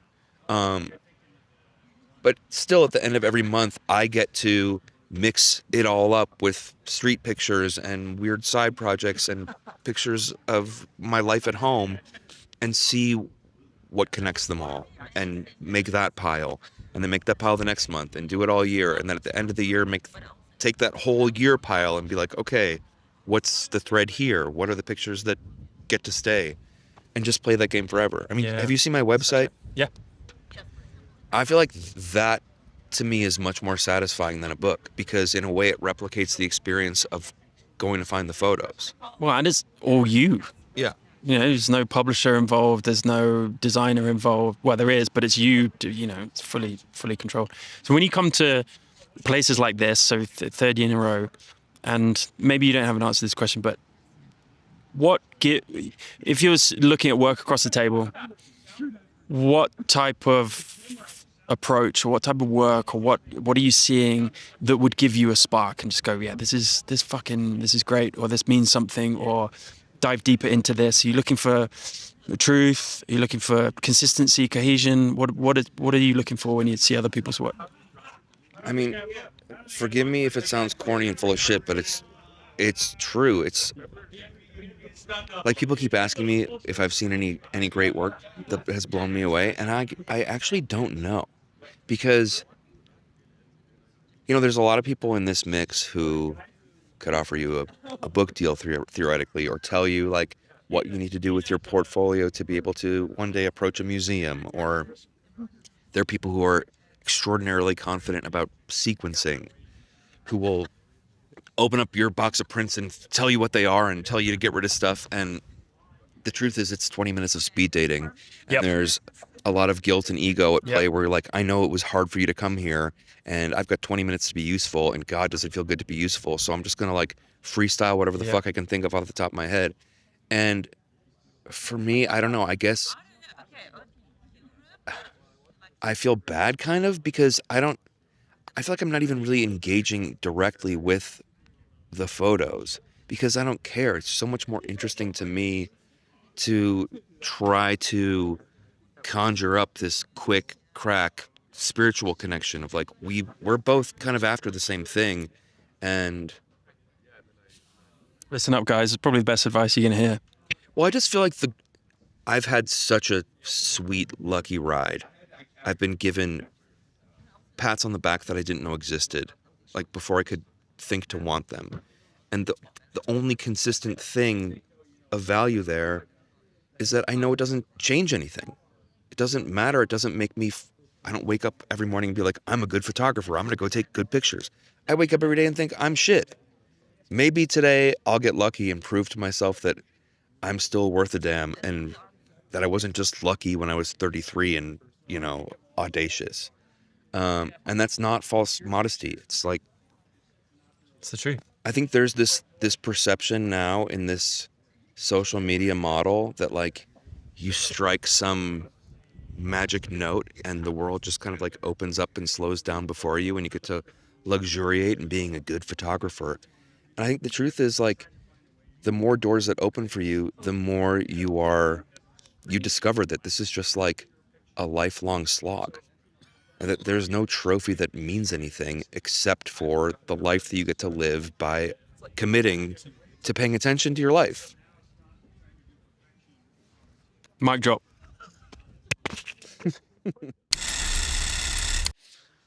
I'm not good at taking instruction. We're like a photo. Hello. Here with Tim Carpenter, legend of photographer. And how many times at Chico now? This is my 7th time. 7th time. So any different experiences this time, or is it same? This is the warmest by far time, because this time of year can be widely divergent as far as the weather. Last year, there were 2 separate snowstorms that came through. We were at Lake, there was a lot of snow. And like I went to the plunge this morning, and it was the least painful plunge of all, because there's like 20 degrees warmer today. It's like Celsius. I think it's already about 25, 26 degrees. The other big difference we've all noticed is that the attendees this year are much milder in their partying. Last year, we raged and closed down the bar almost every night. Yeah, did you stay out late last night? No, not terribly, but like midnight or 12:30, something. Tim's an excellent karaoke singer. Tim also reviewed me on the first day, and I think even I've remembered every little piece of advice from that, because not only do I respect you and your work so much, I think you're extremely friendly, humble, and open. So kind of accessible in that. And does that come from just how you've always been, or I know you do a lot of education, you mentor a lot, and has that kind of been evolution for you in terms of teaching? I mean, I've taught now for 6 years in a year-long program, and I've done a lot of other things. So I've really tried to train myself to be that, and to think about what I would want to move forward, and how I call myself the practical guy. I really want to have steps forward. One time I took a workshop a long time ago with Andrea Modica, and her comments were really actionable, and I want to be like that. I want to try to find the way forward with something. And the thing is, I said this to you, and I say it to almost everybody, I never say good picture, bad picture. I want to hear what's in somebody's head and their heart that just has to get out. Yep. And then I can let's think about how the pictures behave against that. Yep. Because I do not want to see more of what I think I want to see. I'm just one dumb guy, and I want to get what's weird and idiosyncratic in the person, and not my opinion. Yep. Listen to that. Great advice. One more question, I'll let you go, because I know you've got to get into reviews. 7 times in a row, Chico? No, well, like 2019, and then there was a COVID break, and then they played catch up by doing a couple close together. But basically, 7 in a row. Tell me what Chico means to you as a reviewer. So as a reviewer, there's 2 things. Is as the other reviewers, some of them I've known forever now, and they're best friends. Some are people I'm just meeting for the first time. So for me, from my professional relationships and personal relationships, because now I know all these publishers who, if I see a quality project, I can send them to Lartieri or send them to Clint or send them to whoever, and they're actually getting connected and getting made. Wow, that's amazing. And then, but also connecting with all the attendees, and a bunch of people have actually become part of the year-long program at Penumbra. So it's all kind of a web, of everything. And then, in a few years, some of these attendees are going to be reviewers, and they're going to be the same people. So community connection. Absolutely, yeah. And I come out of here, everybody has 2 or 3 pictures to just kick my ass, and I come out of here so inspired, and I just I gotta go start making pictures and being better again. We forget even the pros at Tim's level still need to be inspired. Not need to be, but still get inspired. Oh yeah, everybody can make pictures that I've never seen before. And I love it. So Tim, thank you so much for your time. Appreciate it. Have a good afternoon. Right. Thank you. Tell me, just. What were we talking about? What am I doing? Yeah, no, not that's kind of like journalistic interview. Tell me who you are, Anne Hathaway. Yeah. What's your last name again? Anne Hermes. Hermes. Oh, I was close with the H at least. But. Yeah, you were partly there. No relationship to the French scarf company, or I could pay for all the gear I wanted to. So yeah. What? Tell us what you're doing here at Chico at a 30,000-foot view.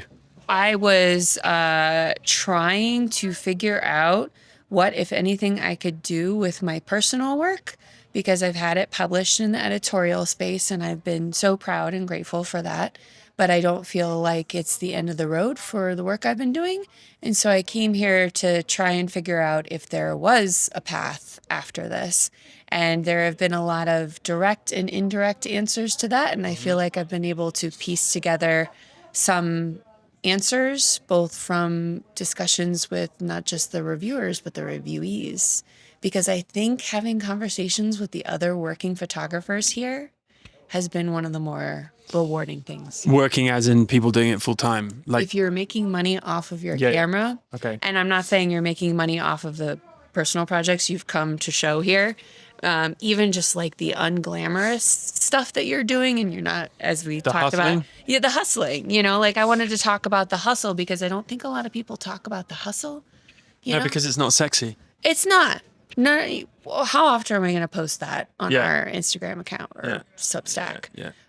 It's much sexier to talk about the big personal projects. Photo books and the art reviews and the I love that. I love looking at that. You know, I want to support that, but I also want to know how you're funding your life, because the model is broken. It's only gotten more difficult.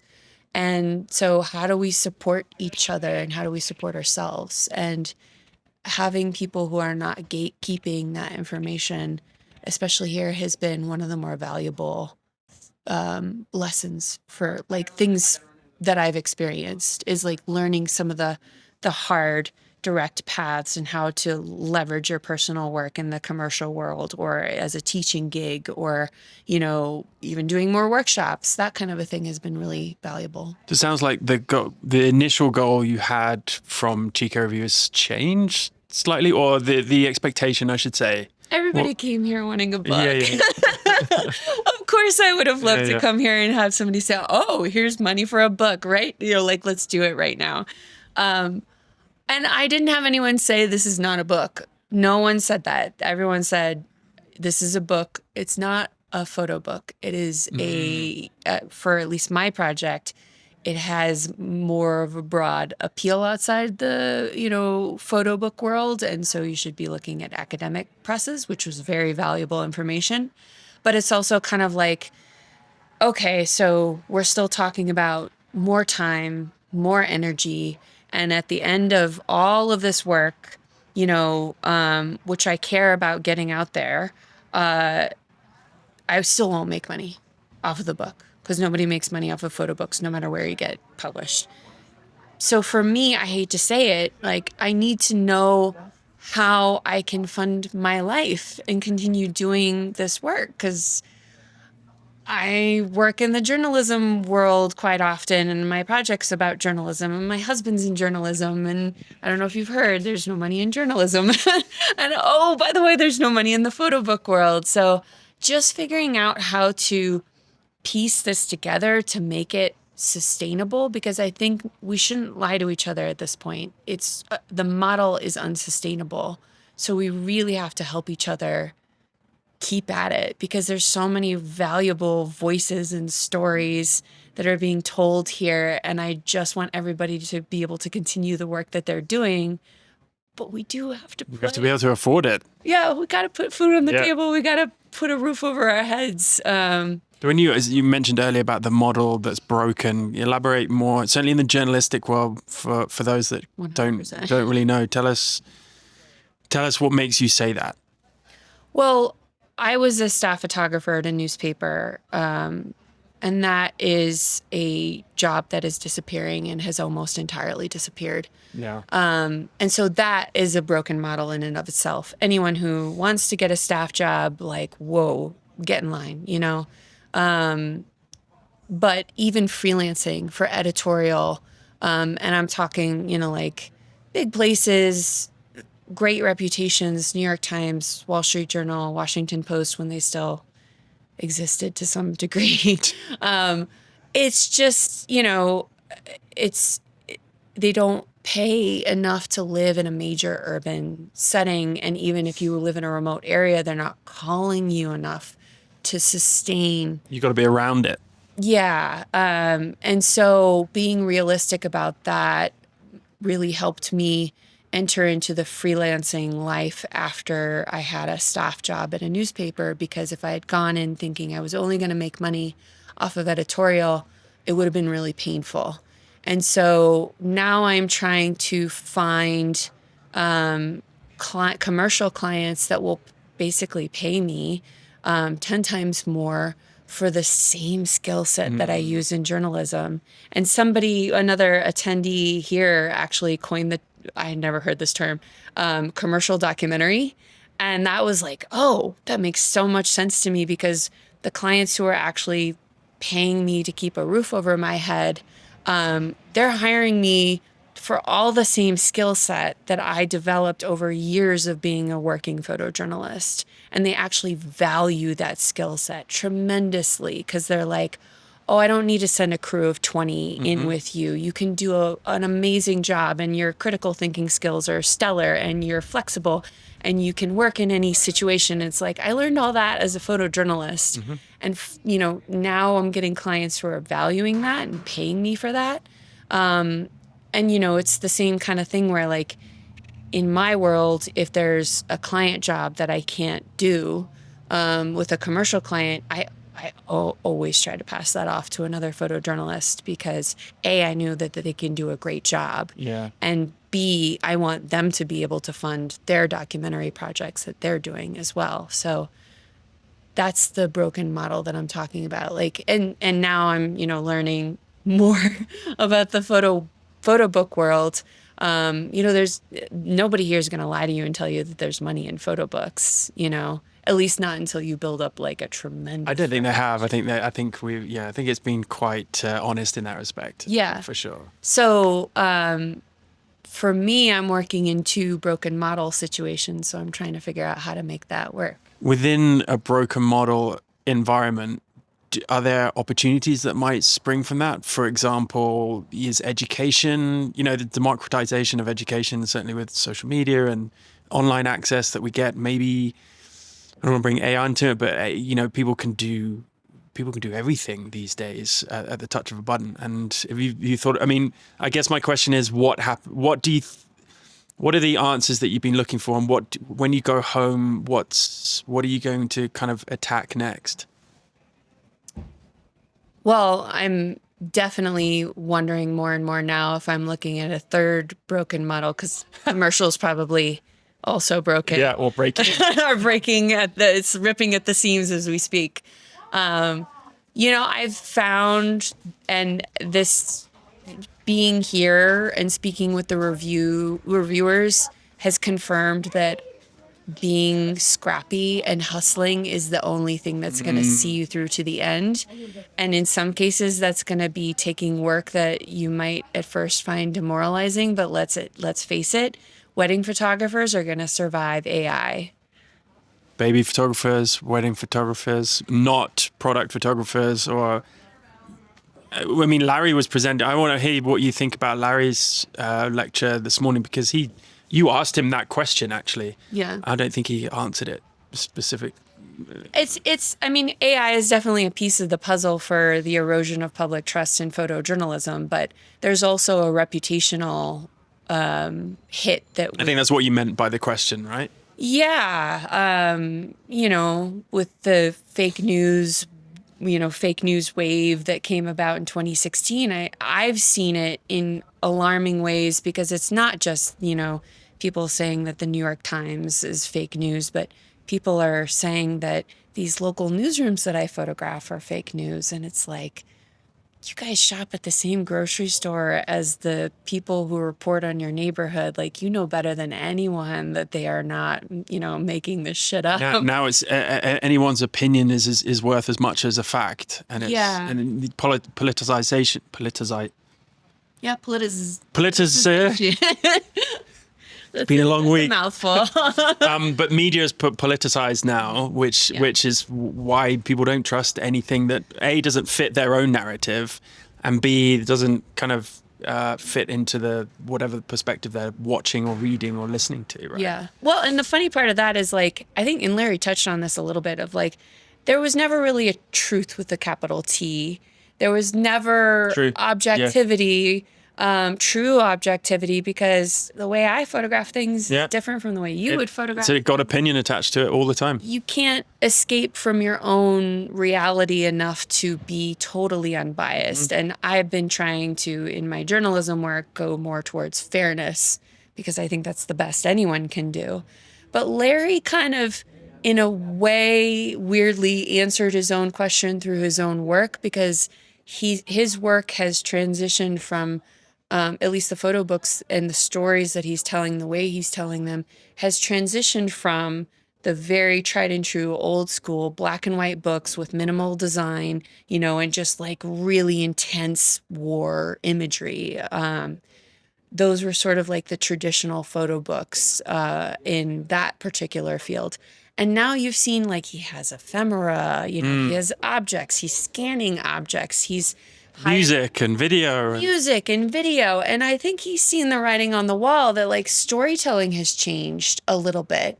And, you know, does that make the fresh out of grad school photojournalist version of me very uncomfortable? 100%. Do I think it's more relevant and will reach more audiences in the world we live in? 100%. Yeah.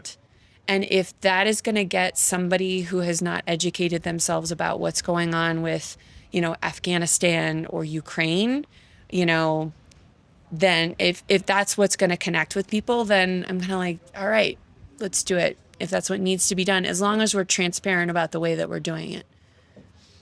Fascinating. Well, thanks for talking to me, and good luck. Yeah. We'll keep in touch. Yeah, I'm excited to see what happens. Yeah, It's interesting. We're all just making it up as we go along. Don't tell anyone. Yeah. Thanks, Thank Anne. Hey, guys. Just finished my last review with Jonathan Levitt. And I don't know how I feel.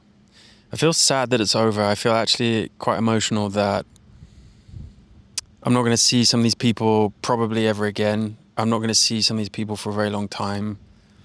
And I go back to life, a life that I love, but this is where I want to be, and these are the people I want to be around. And in terms of the reviews, guys, I actually, this is going to take me some time to process in terms of the reviewing the reviews and reviewing kind of where I want and where I need to go next with this. You may think like we making mountains out of molehills, but this is hard. Like if you're trying to make something that is meaningful, important, and means something to you, means something to other people. You're trying to get your voice out there and to be heard without using too many cliches. You are wanting to be wanted. You're wanting to be liked. You're wanting to be respected. You're wanting to be understood more than anything. And for me, that's the common denominator with everything in life, whether it's family, friends, businesses, teams, career, health, and art. And I'm very proud to call myself an artist, but if this week has taught me anything, I still have a long way to go to achieve what I want to achieve out of this. And I don't really have any clarity on how to move forward with that yet. And I'm just going to trust the process, trust that I'm not going to have clarity until, there's people here with pretty much fully formed books, and they will find clarity easier than someone like myself who's got a body of work that after this week I'm 100% sure can be made into a book. But I've got so much more work to do to figure that out, to figure out where this connective tissue is with the work that I want to present to the world, and how to engage a viewer more, how to make sure my message comes across clearly but poetically. And if it was easy, everyone would do it, right? And for the reviews, one thing I know is that pretty much every review has been wildly different. There's been some common themes, but there's been many different directions that the reviewers would like themselves or would like me to take the work. And that has been extremely confusing. The first few days, if I was to think back, the first few days were just ego death, was just like getting out of your own way, being punched in the face, which I knew would happen and you're absolutely fine with and in support of. Needed to do that. I don't present my work too often in person, in print, with intention and with seriousness. So, yeah, there's so many things I'm already gleaning from this week. One is I should present my work more. I should get it in front of more eyes. I should play more, experiment more. I've shot so much work that I haven't really investigated with myself yet. And you know, Brian talked about this yesterday. Go back and be more experimentation. Be more experimental with the stuff I've already shot. Oh, that shit. Are we still recording? Let me just hold it. And so, yeah, at the moment, it just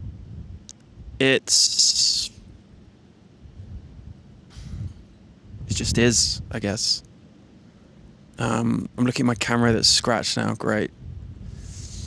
It's been very windy here. To get away from kind of the deep and dark depths of the review process, it's been so revelationary to meet so many like-minded people, to connect with quite a few of them, and you would have seen them on this episode or heard from them on this episode already. And that's just such an honor to be within this community. So I want to thank myself for that, and thank you guys for that, and thank Jesse, Katie, all of the reviewers that spend their time. Like I said, yeah, they get paid, but they definitely don't do it for the money, because I don't think it's life-changing money at all. To divulge a little secret, it's not. So they do it for many of their own personal reasons. And I'm very grateful, very, very grateful for that, and for Jesse to kind of bring them and us together. And yeah, it's a business enterprise, of course, but that's not the reason that this happens, and that's not the reason that Jesse started it. So yeah, as far as portfolio reviews go, and I haven't done that many, but as far as reviews go, this is, you know, in my mind, the world's leading one, and the most prominent that we have, certainly in this side of the world. So just extremely grateful to have been able to present my work and it be received really well, and had pretty much, I think, 90% of extremely valuable constructive feedback, stuff that I can go away and think about first. This is going to take me a few months to really just marinate and meditate upon and see where I want to go next. I haven't had a review from Jesse yet. He's had a quick look at the work, but before we go, so it's now, what is it? It's now 4:45 on Saturday. We leave tomorrow lunchtime, so we have less than 12 hours left. And just like anything, it's sad that the end is upon us. But I leave here with an experience, with having met some amazing people, and with some direction, and with a lot to think about. A lot of my work is disparate. So I have one body of work that is more post-documentary, more, I guess, contemporary work that's more, I don't know how to describe it, but it's more traditional and more rooted from where I kind of, how, where and when I love photography. And I have another body of work which is largely what I presented this week, that is a bit more experimental, but much, much more personal and much more narrative-based, much more poetic. And I want to lean into that more, but stay true to what I'm arguably better at and what I'm arguably find easier. And I think they can both coexist, and that's what I've learned, is I can either find a way for them to coexist together in the same project, in the same, if it's going to be a book, or in the same series, whatever it might be. and I can find a way to separate them and have them two separate projects. So that has been a lot of clarity with regards to where I go next. And that's it. I probably will. I'll do a real reflective episode. I don't know, in a month's time or something. I don't know when. I don't know if it's of any interest to you, to be honest. I'm hoping this episode has been of real interest to you guys, just because we've got a little bit behind the scenes. I've had a little bit of first-hand experience from me. We've met other attendees who've given us insights, and we met some of the reviewers who've also given their insights from the other side of the fence. So I hope you've enjoyed it. I can't say that I can do this all the time, of course, but I hope you've enjoyed it. And there's more to come. I'm going to take the microphone around tonight. Still a few people I want to speak to. Hopefully I can get them. Everyone is exhausted. Everyone's still really busy. Everyone's trying to get everyone they haven't got yet to speak to and to look at their work. So I don't want to do that disservice. I don't want to intrude. And so if this is the last thing you hear or see from me on this trip, then I don't know what else to say. I think I've said enough, but I'll be writing a lot about my experiences just for my own purpose. I'll be obviously meditating a lot upon this and where to go next. And hopefully I can share some of that with you over the next however long it's going to be. This is going to be a long time that I'm going to be spending immersed in this work that I want to forge into something that's complete. So we'll see. We'll see, and hopefully I can share that process with you guys. But for now, I am going to grab a beer, try and relax, try and speak to people I haven't spoken to yet. Maybe I'll bring the camera out, maybe I'll bring the microphone out. But yeah, let's see. See you guys.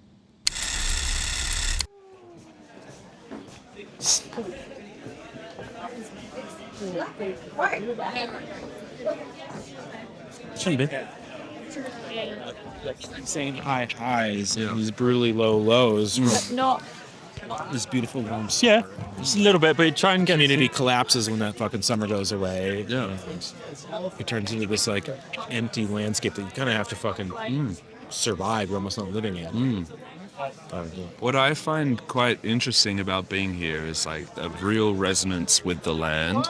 And feeling so grateful to be here.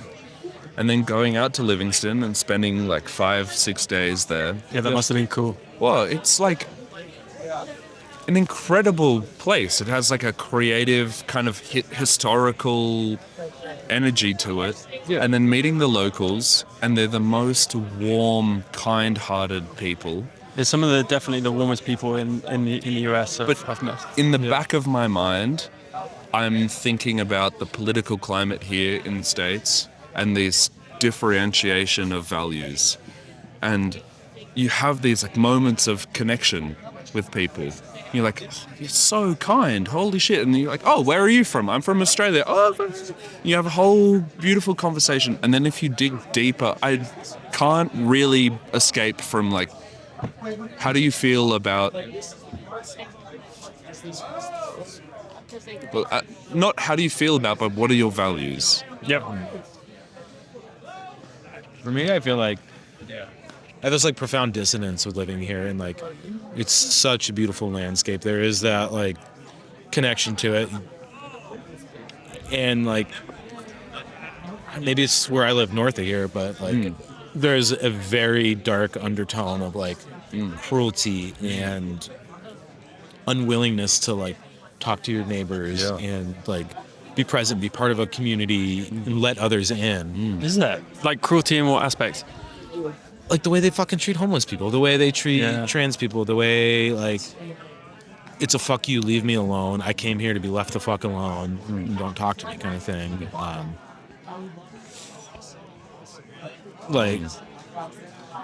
It's a cold uncaringness, which you don't necessarily see as a foreigner on the surface as much. You see not necessarily as a foreigner so much as just a visitor.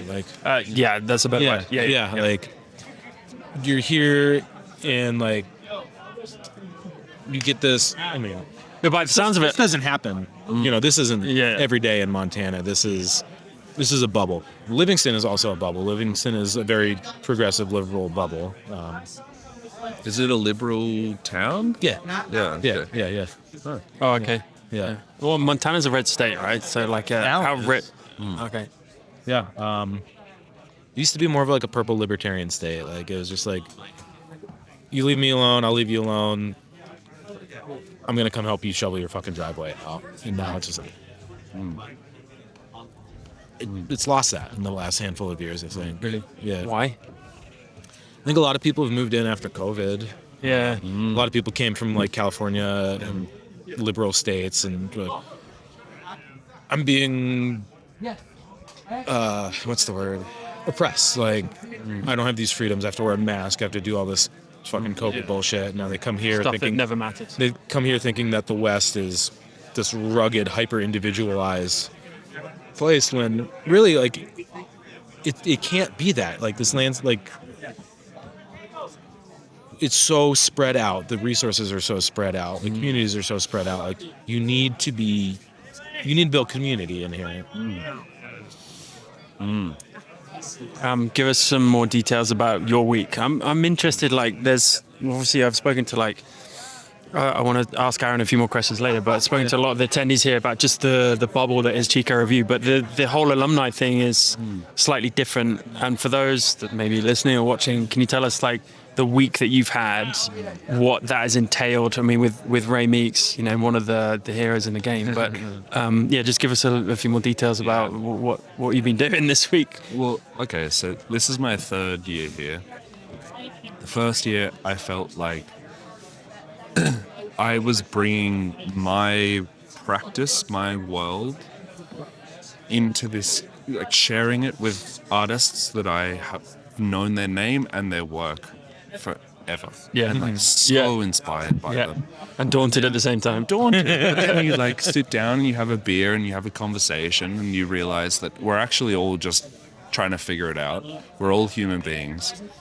For me, Ray, huge influence on my work. His materiality, the way he treats images and like plays with them and puts them on different paper stocks, and the craft of it, but the artistry of it. Yeah, it's artisanal. It's not cerebral. It embodied emotion, and for me, that was a huge influence on my practice. And now, so when was your first year here? 4 years ago. All right, so 2022. Yeah. So I missed last year, but I had 2 years in a row and missed last year. And then. So sorry, your first year, was Ray one of your reviewers? No, he doesn't like reviewing. Oh, really? No. So he wasn't here, but then the next year I came back, he was running a workshop, and to like sit down with him and even hear his voice was like, what the fuck? Yeah, this is insane. Yeah. Now this is the second year of doing a workshop with him, and he feels like another person, and he has his practice that I respond to and resonate with, but to have his wisdom, experience and sensibility kind of gently just map itself out onto your work. Whoa, what an amazing gift. So this is your second year as alumni or first year as alumni? Second year as alumni. And before that, so last year... So I wasn't here last year. So the year before, who was your... You did a workshop? My first year was just as an attendee. One of us. And then I did a workshop, a bookmaking workshop with Ray. Oh, okay. Second year. Oh, okay. Missed last year, and now... So you've had Ray twice for a workshop? Yep. Nice. The difference is that in the first year, I was in this state of, it was like a dream, like surreal to me. And I was so overwhelmed. Felt like I'd been creating work in this bubble for my own relationships with people, portraits of people that I love, places that I love to go to. It's just this contained thing. And you're coming and sharing that with people, and it's vulnerable because you get validation. You also get criticism. Rejection. You're thinking about why the fuck do we do this? Why do we make work? Then to come back now for the third time, I feel like I have friendships with the people that I was nervous to meet 4 years ago. Amazing. Yeah. And you sit down and the work is the work. We're all just going to make it. It comes through us. We're conduits for something we need to express ourselves in the world. But for me, now coming back, photography takes a bit of a backseat. And it's about how we relate together as people. How, like, tell me about your life. Tell me about how many times you've been heartbroken. Tell me about what your relationship with your parents are like. That feels like it feeds back into the photography. But that's why I come back. That's why I'm here. That's why everyone should try and get here. It's beautiful. It's gorgeous. What going to something more material, Gumsucker. Yeah. Tell us what was the inspiration behind that, if there was one, or was it more of that organic regurgitation of everything that you just talked about, or was it there like a specific thing in mind? It was quite a singular, unique experience because all of the work that I'd made, I'd done all of the photography, the sequencing, like making a maquette, everything is just you. And so Jesse asked to see my archive, which I'd never really shown anyone. Even more vulnerability. Like all of the terrible pictures. Yeah. And then he's sitting down with me like essentially doing yes and no. And what he's pulling out for me is like, what the fuck? Like, why are you focusing on this picture? But then it became this collaborative experience of working with somebody who has their own vision, their own world, their own business, their own sensibilities, and trying to create something that is a combination of the two of you. And so I didn't come here with like that didn't exist, that work. I had a completely different thing.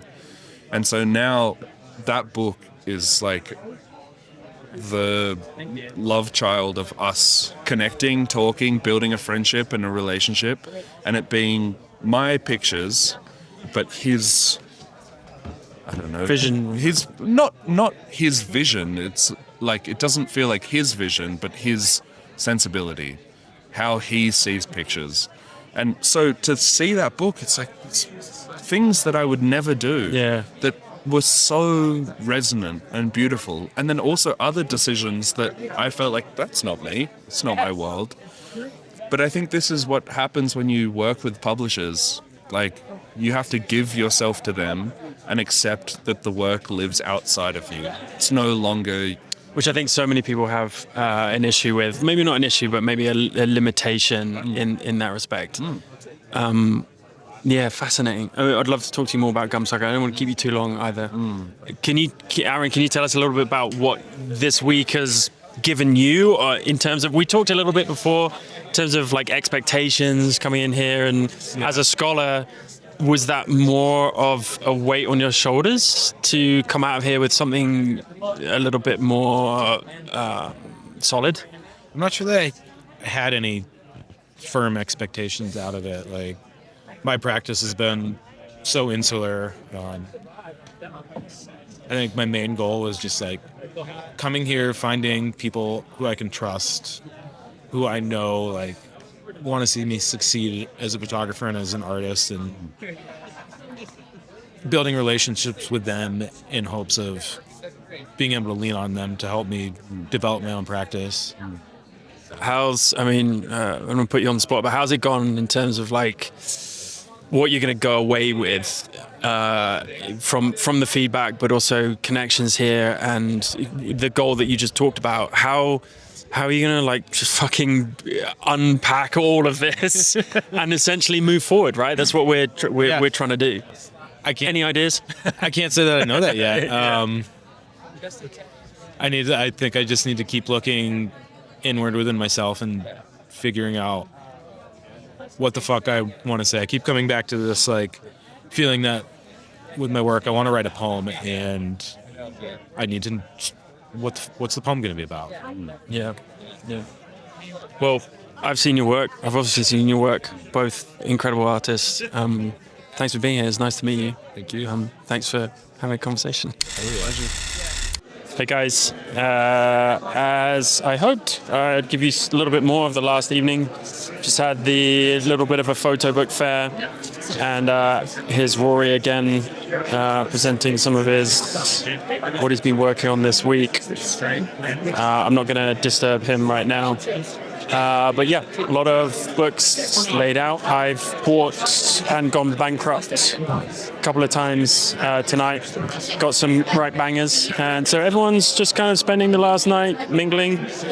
Got Jesse in the corner.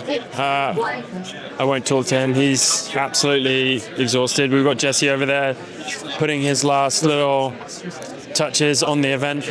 And then we're sitting down for dinner. Hi. And I was just doing a little video walkthrough. That's Shayna. She gave me a review the other day. Sometimes it can be a little bit awkward for sure. Like just talking to some of these people because they're just very sought after, right? So you see like the likes of Brian over here, just getting Brian and Matthew. I want to grab Matthew before I go. But this is really the beauty of the event. We get to mingle with some of the best photographic artists in the world. And what a privilege.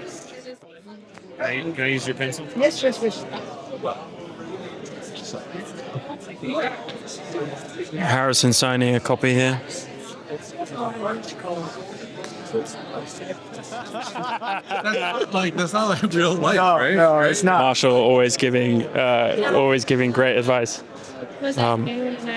Marshall's actually like, hopefully he doesn't listen to this, but what a legend. Obviously I didn't know him when he was on the show, but having spent a lot of time with him this week, he is a true gent and a true star, and I'm so glad that I met him in person, because one thing the podcast doesn't do is give proximity.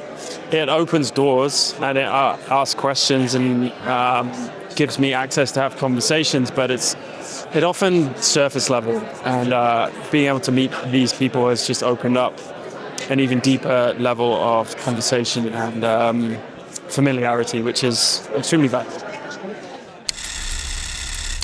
Is that you obviously like the giving back, so I mean I can tell in this week that you really enjoy that two-way feedback process. Just like collaborating with someone, even if it's just for a quick 20 minutes, but just like feeding off them as much as just teaching. I don't know how in regards to the teaching aspect of it. I've never been a teacher, but and I don't really have a desire to do that as far as like job stuff goes, but it is, I do like it in these quick stints like this. But I mean, honestly, it's like, I was telling somebody earlier that I feel like I get a little jaded after all the books come out October, November, Perry Photo every year. It's just so much. It's like huge onslaught of books and stuff, and it's cool, and it's really exciting. And then there's kind of a lull at the beginning of the year, January, February, and then I come here, and it's stuff that isn't hyped up all year. It's stuff you don't see online all year, and it's stuff that people are keeping a little bit closer to their chest. And I mean, it happens at least once or twice a day here that I see something that I'm truly excited about and I love talking about. And it's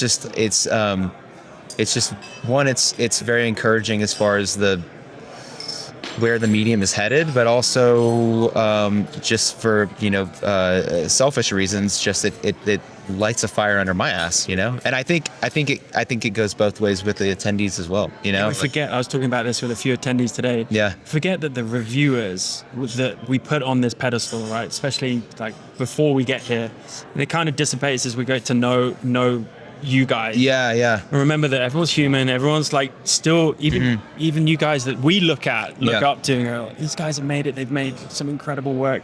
You guys are still wanting inspiration. You feed off that. Oh, totally. Yeah. Of course, and we just forget about that. Yeah. I think that, I don't know. I just, from a personal standpoint, I don't ever want to get to the point where I feel like I'm leaning on anything or I'm comfortable in anything and I'm not challenging myself in any way, because I feel like there's things that I've I've only put out 3 books, but like I feel like there are things that I've done in those books that I could definitely lean back on and repeat and consider it like my style or whatever. But I don't know. I'm not interested in that. I'm just and kind of to bring it back to this thing. It's like there's people that bring in stuff that it's like, how did you think of this? How did you do that? I'm always curious. And maybe it comes from like them not being super in tune with either what's going on, or they're not as well versed in the medium, and they're not as like constrained as I am with like, oh, here's how things go, and they bring something new, and then it just unlocks stuff, How many years now have you done this Chico review? I think it's my 7th time, but I did the 2021 that was online, but I think it's like my 6th time being a reviewer here. What does it, without being too trite, what does it mean for you each year? Is this something that you like look for? I know it's probably difficult to answer because a lot of it is, you see your friends, you get to hang out with them. Yeah. And I imagine you don't get to see those types of people in the same room together too often in the year. And a lot of it is the reviews, and like we talked about, getting inspiration and just seeing new stuff. Totally, yeah. What else around that type of formal process excites you about this whole event? I mean, it's funny that you talk about like getting here and having any sort of, I don't know, maybe nervousness or something, that there's like people on one side of the line and the other side of the line. I experience the same kind of thing because I walk in and there's people here that I'm crazy about their work too. Like I didn't know Odette England was going to be here. And she's like one of my favorite practicing photographers right now. And I guess that she, either maybe she hopped on last minute, but I was coming out of the hot springs or something, and I was like I love your work, and I'm like I don't know, like a student again or something, just like, oh my God, like you have no clue how much I've spent time with your work and how much I adore it. So yeah, I don't know. I mean, I can't speak for other reviewers, but I feel like I'm in that same boat literally every single time. And it's cool to come here and see old friends that I haven't seen for a while. But yeah, I mean, I feel like I still share that same excited nervousness that a lot of the attendees have here. And I hope it always stays like that. I don't know. There's that old, like the adage, if you're the smartest person in the room, then you're in the wrong room. And every single time I feel like I'm in the right room here, as stupid as that sounds. I love it. Yeah. How would you define like your review style? Like, what do you sat across from the table with someone and they're presenting their work. What is it you're trying to look for? Or do you just let it come to you and just react in the moment? Or are you kind of piecing out like, I need to see this, I need to see, I'm looking for this? My to a fault, probably, my just brain automatically goes to the book. Right. And just because that's what I do. And so I think that's really positive for a lot of people here because they want to make books.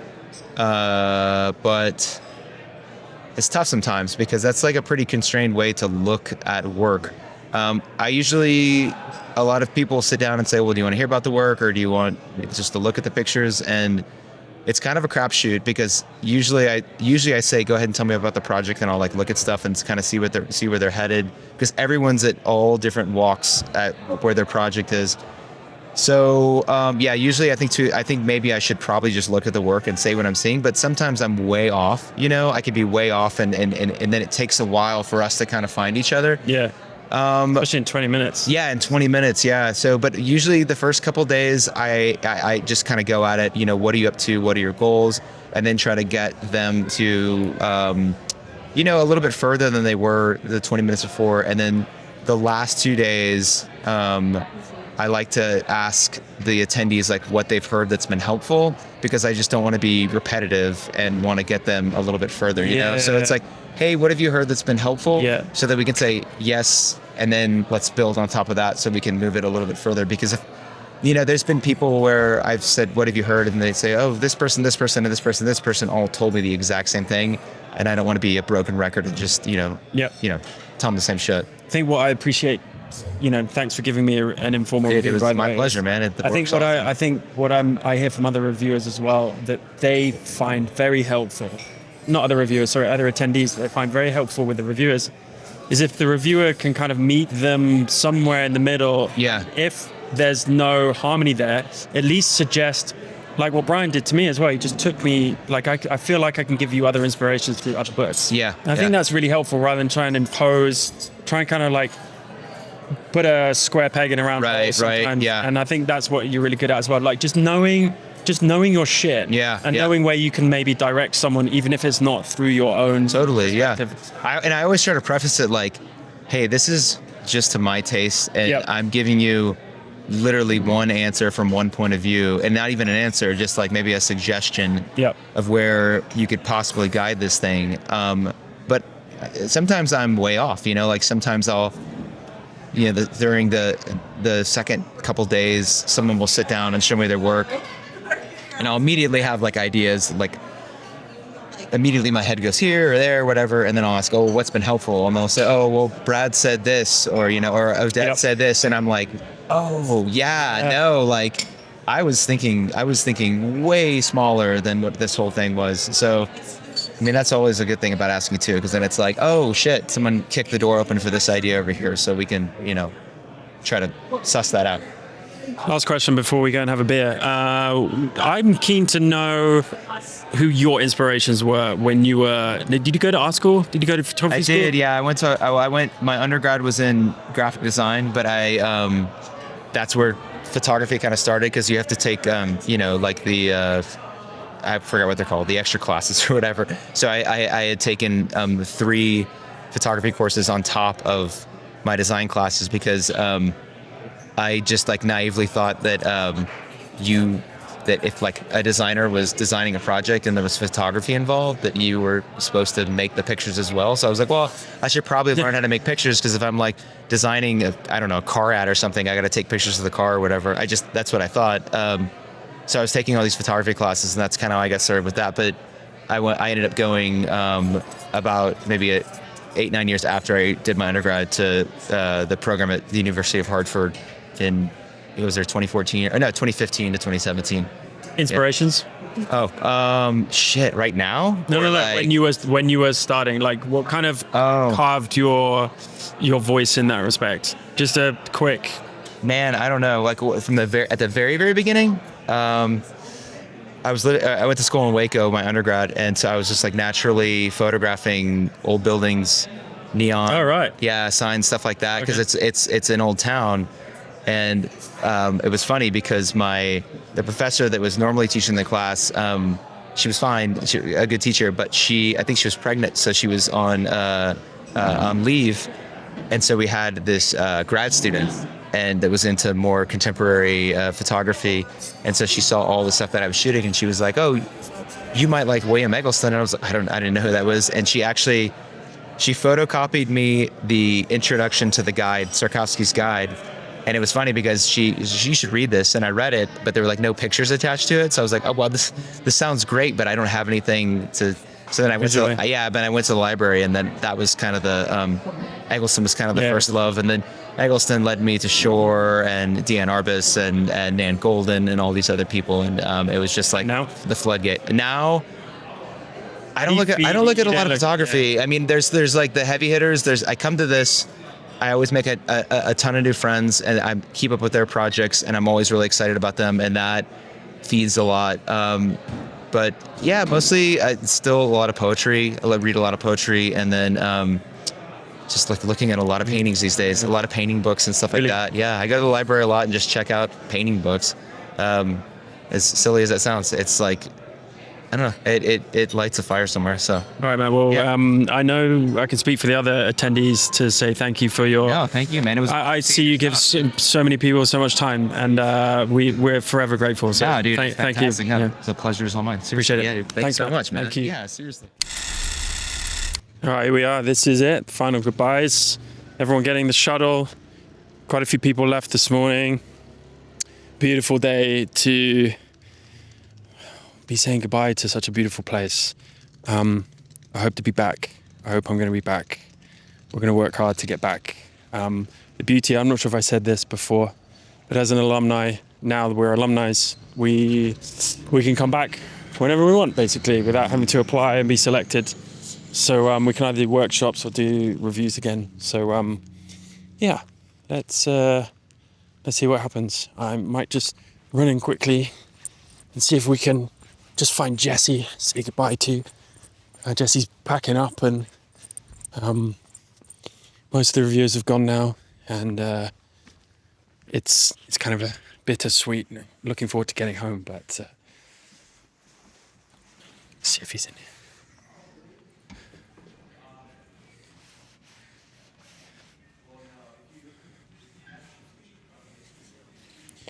Here he is, packing away books.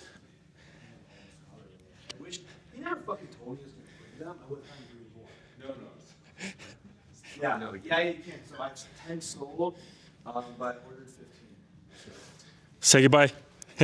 See you guys. Safe travel. Yeah, man. Let's chat soon. Don't crash the plane. Here we go. Look how empty it is now. The bar. I didn't show you guys the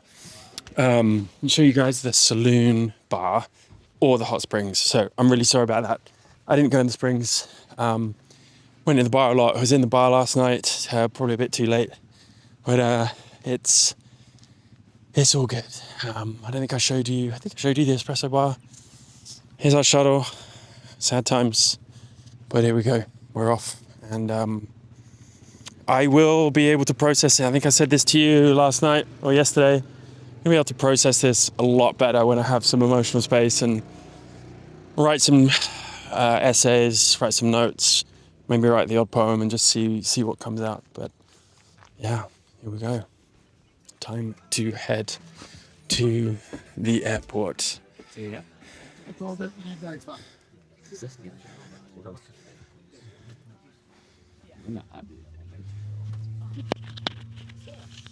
It's amazing. Hi.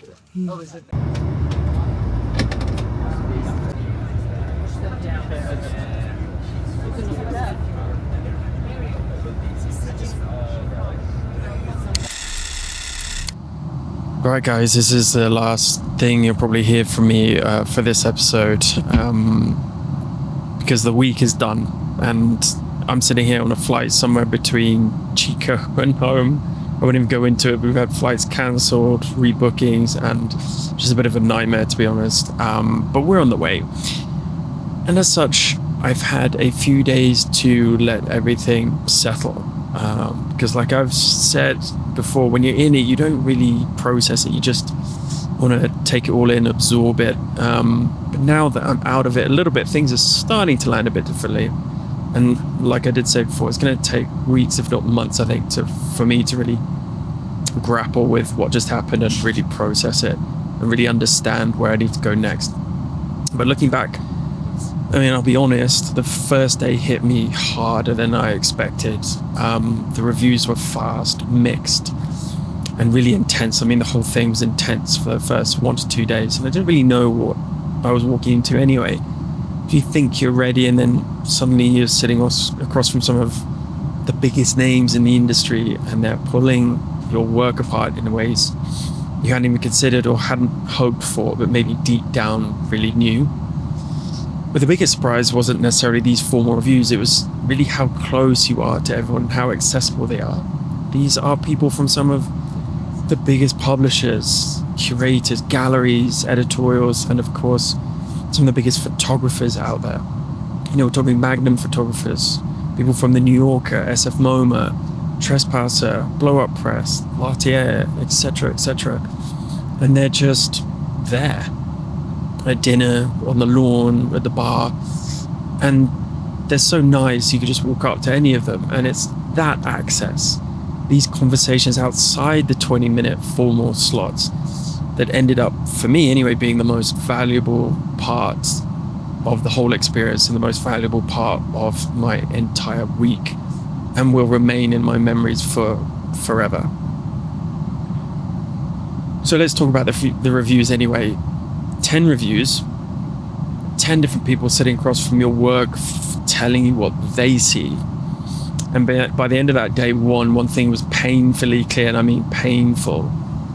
My work wasn't cohesive enough or clear enough with what I was trying to express and trying to portray.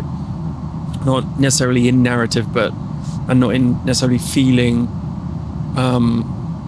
So by the evening, I'd already cut a lot out, which is confronting in itself. Also exactly why you come to something like this. And I had to try and remember that throughout those first few days.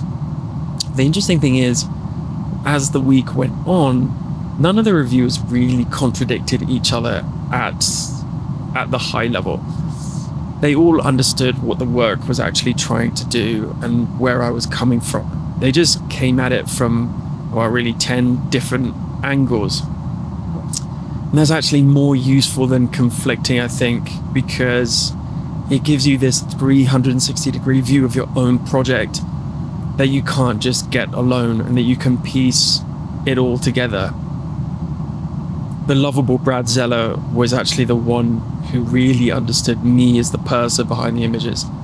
He got the me in the work almost immediately, and I'm not gonna lie, when he did, he made me cry because of it, because that kind of empathy and understanding from someone who's seen thousands of projects and is a true expert in this type of thing, and that feeling of being seen and understood is something I've been searching for so long now. And I don't know, it means something deeper than Brad or anyone could know. So I want to thank him for that. And that's part of what I'm trying to evoke with this work, actually, and get onto that a little bit later.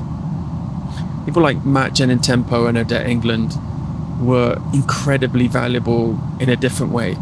They pulled things out of my work that I hadn't seen or even thought about in the work or in myself.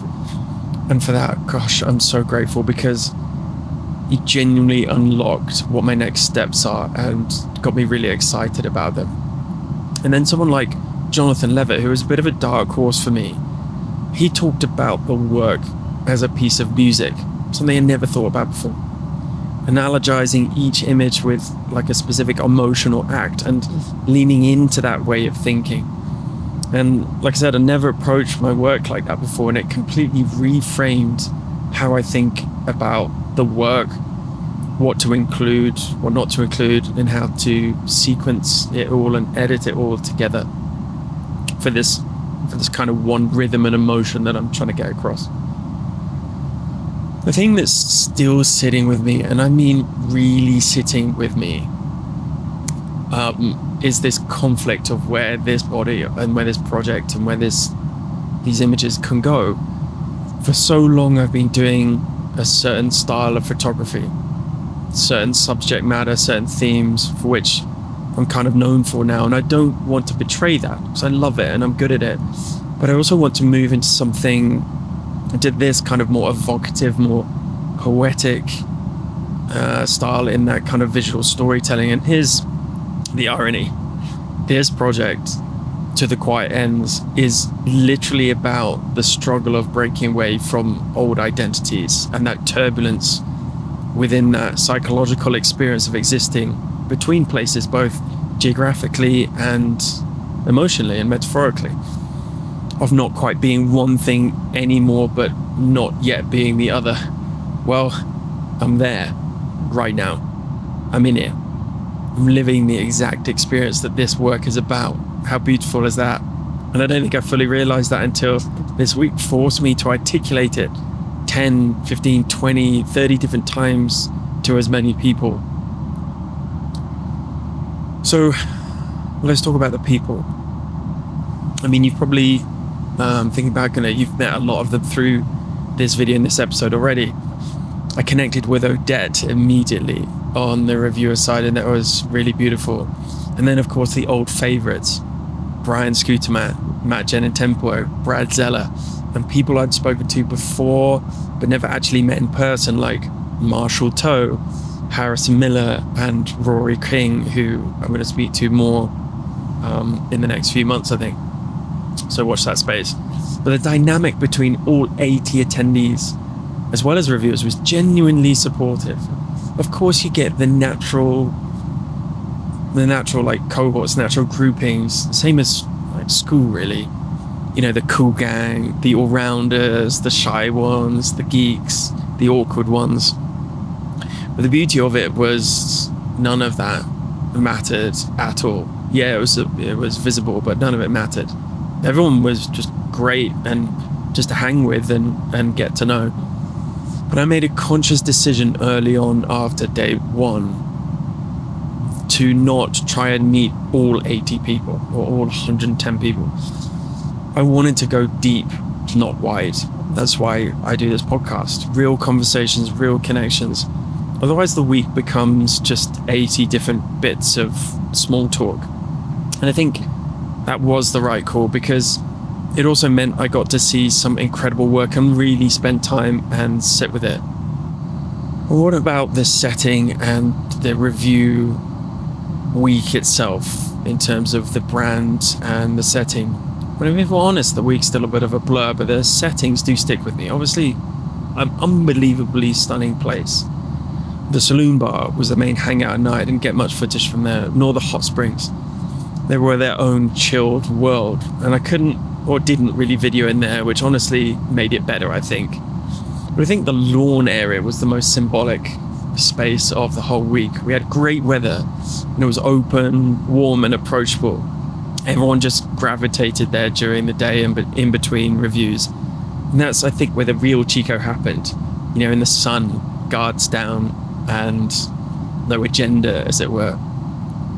For me, I took 2 rolls of 120 medium format film during the week, so not much, nothing too deliberate. I was so focused on conversations, curating my own work for presentation, that the camera took a backseat, really, which for me is unusual, but it definitely felt right.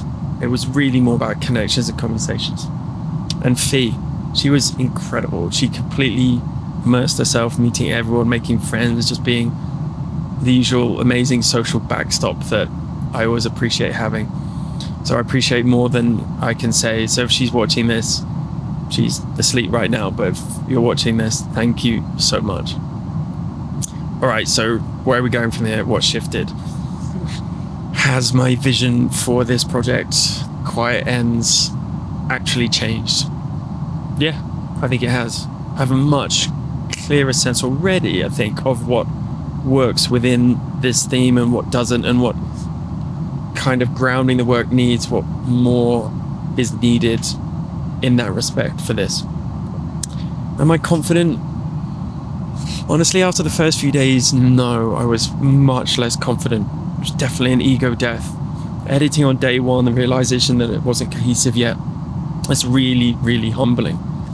But now, with some distance and some more reviews, I'm more confident than I was before Chico, definitely. Not in the work as it is, but in how to make it something unique and powerful and successful. And that's a different kind of confidence and more like faith and belief. The process itself, the editing, sequencing, bookmaking, I have a completely new appreciation for all of it. There's a whole creative life that happens after you press the shutter. Really, the shutter is just like 10% of it. I knew that intellectually, but this week I actually felt it and experienced it.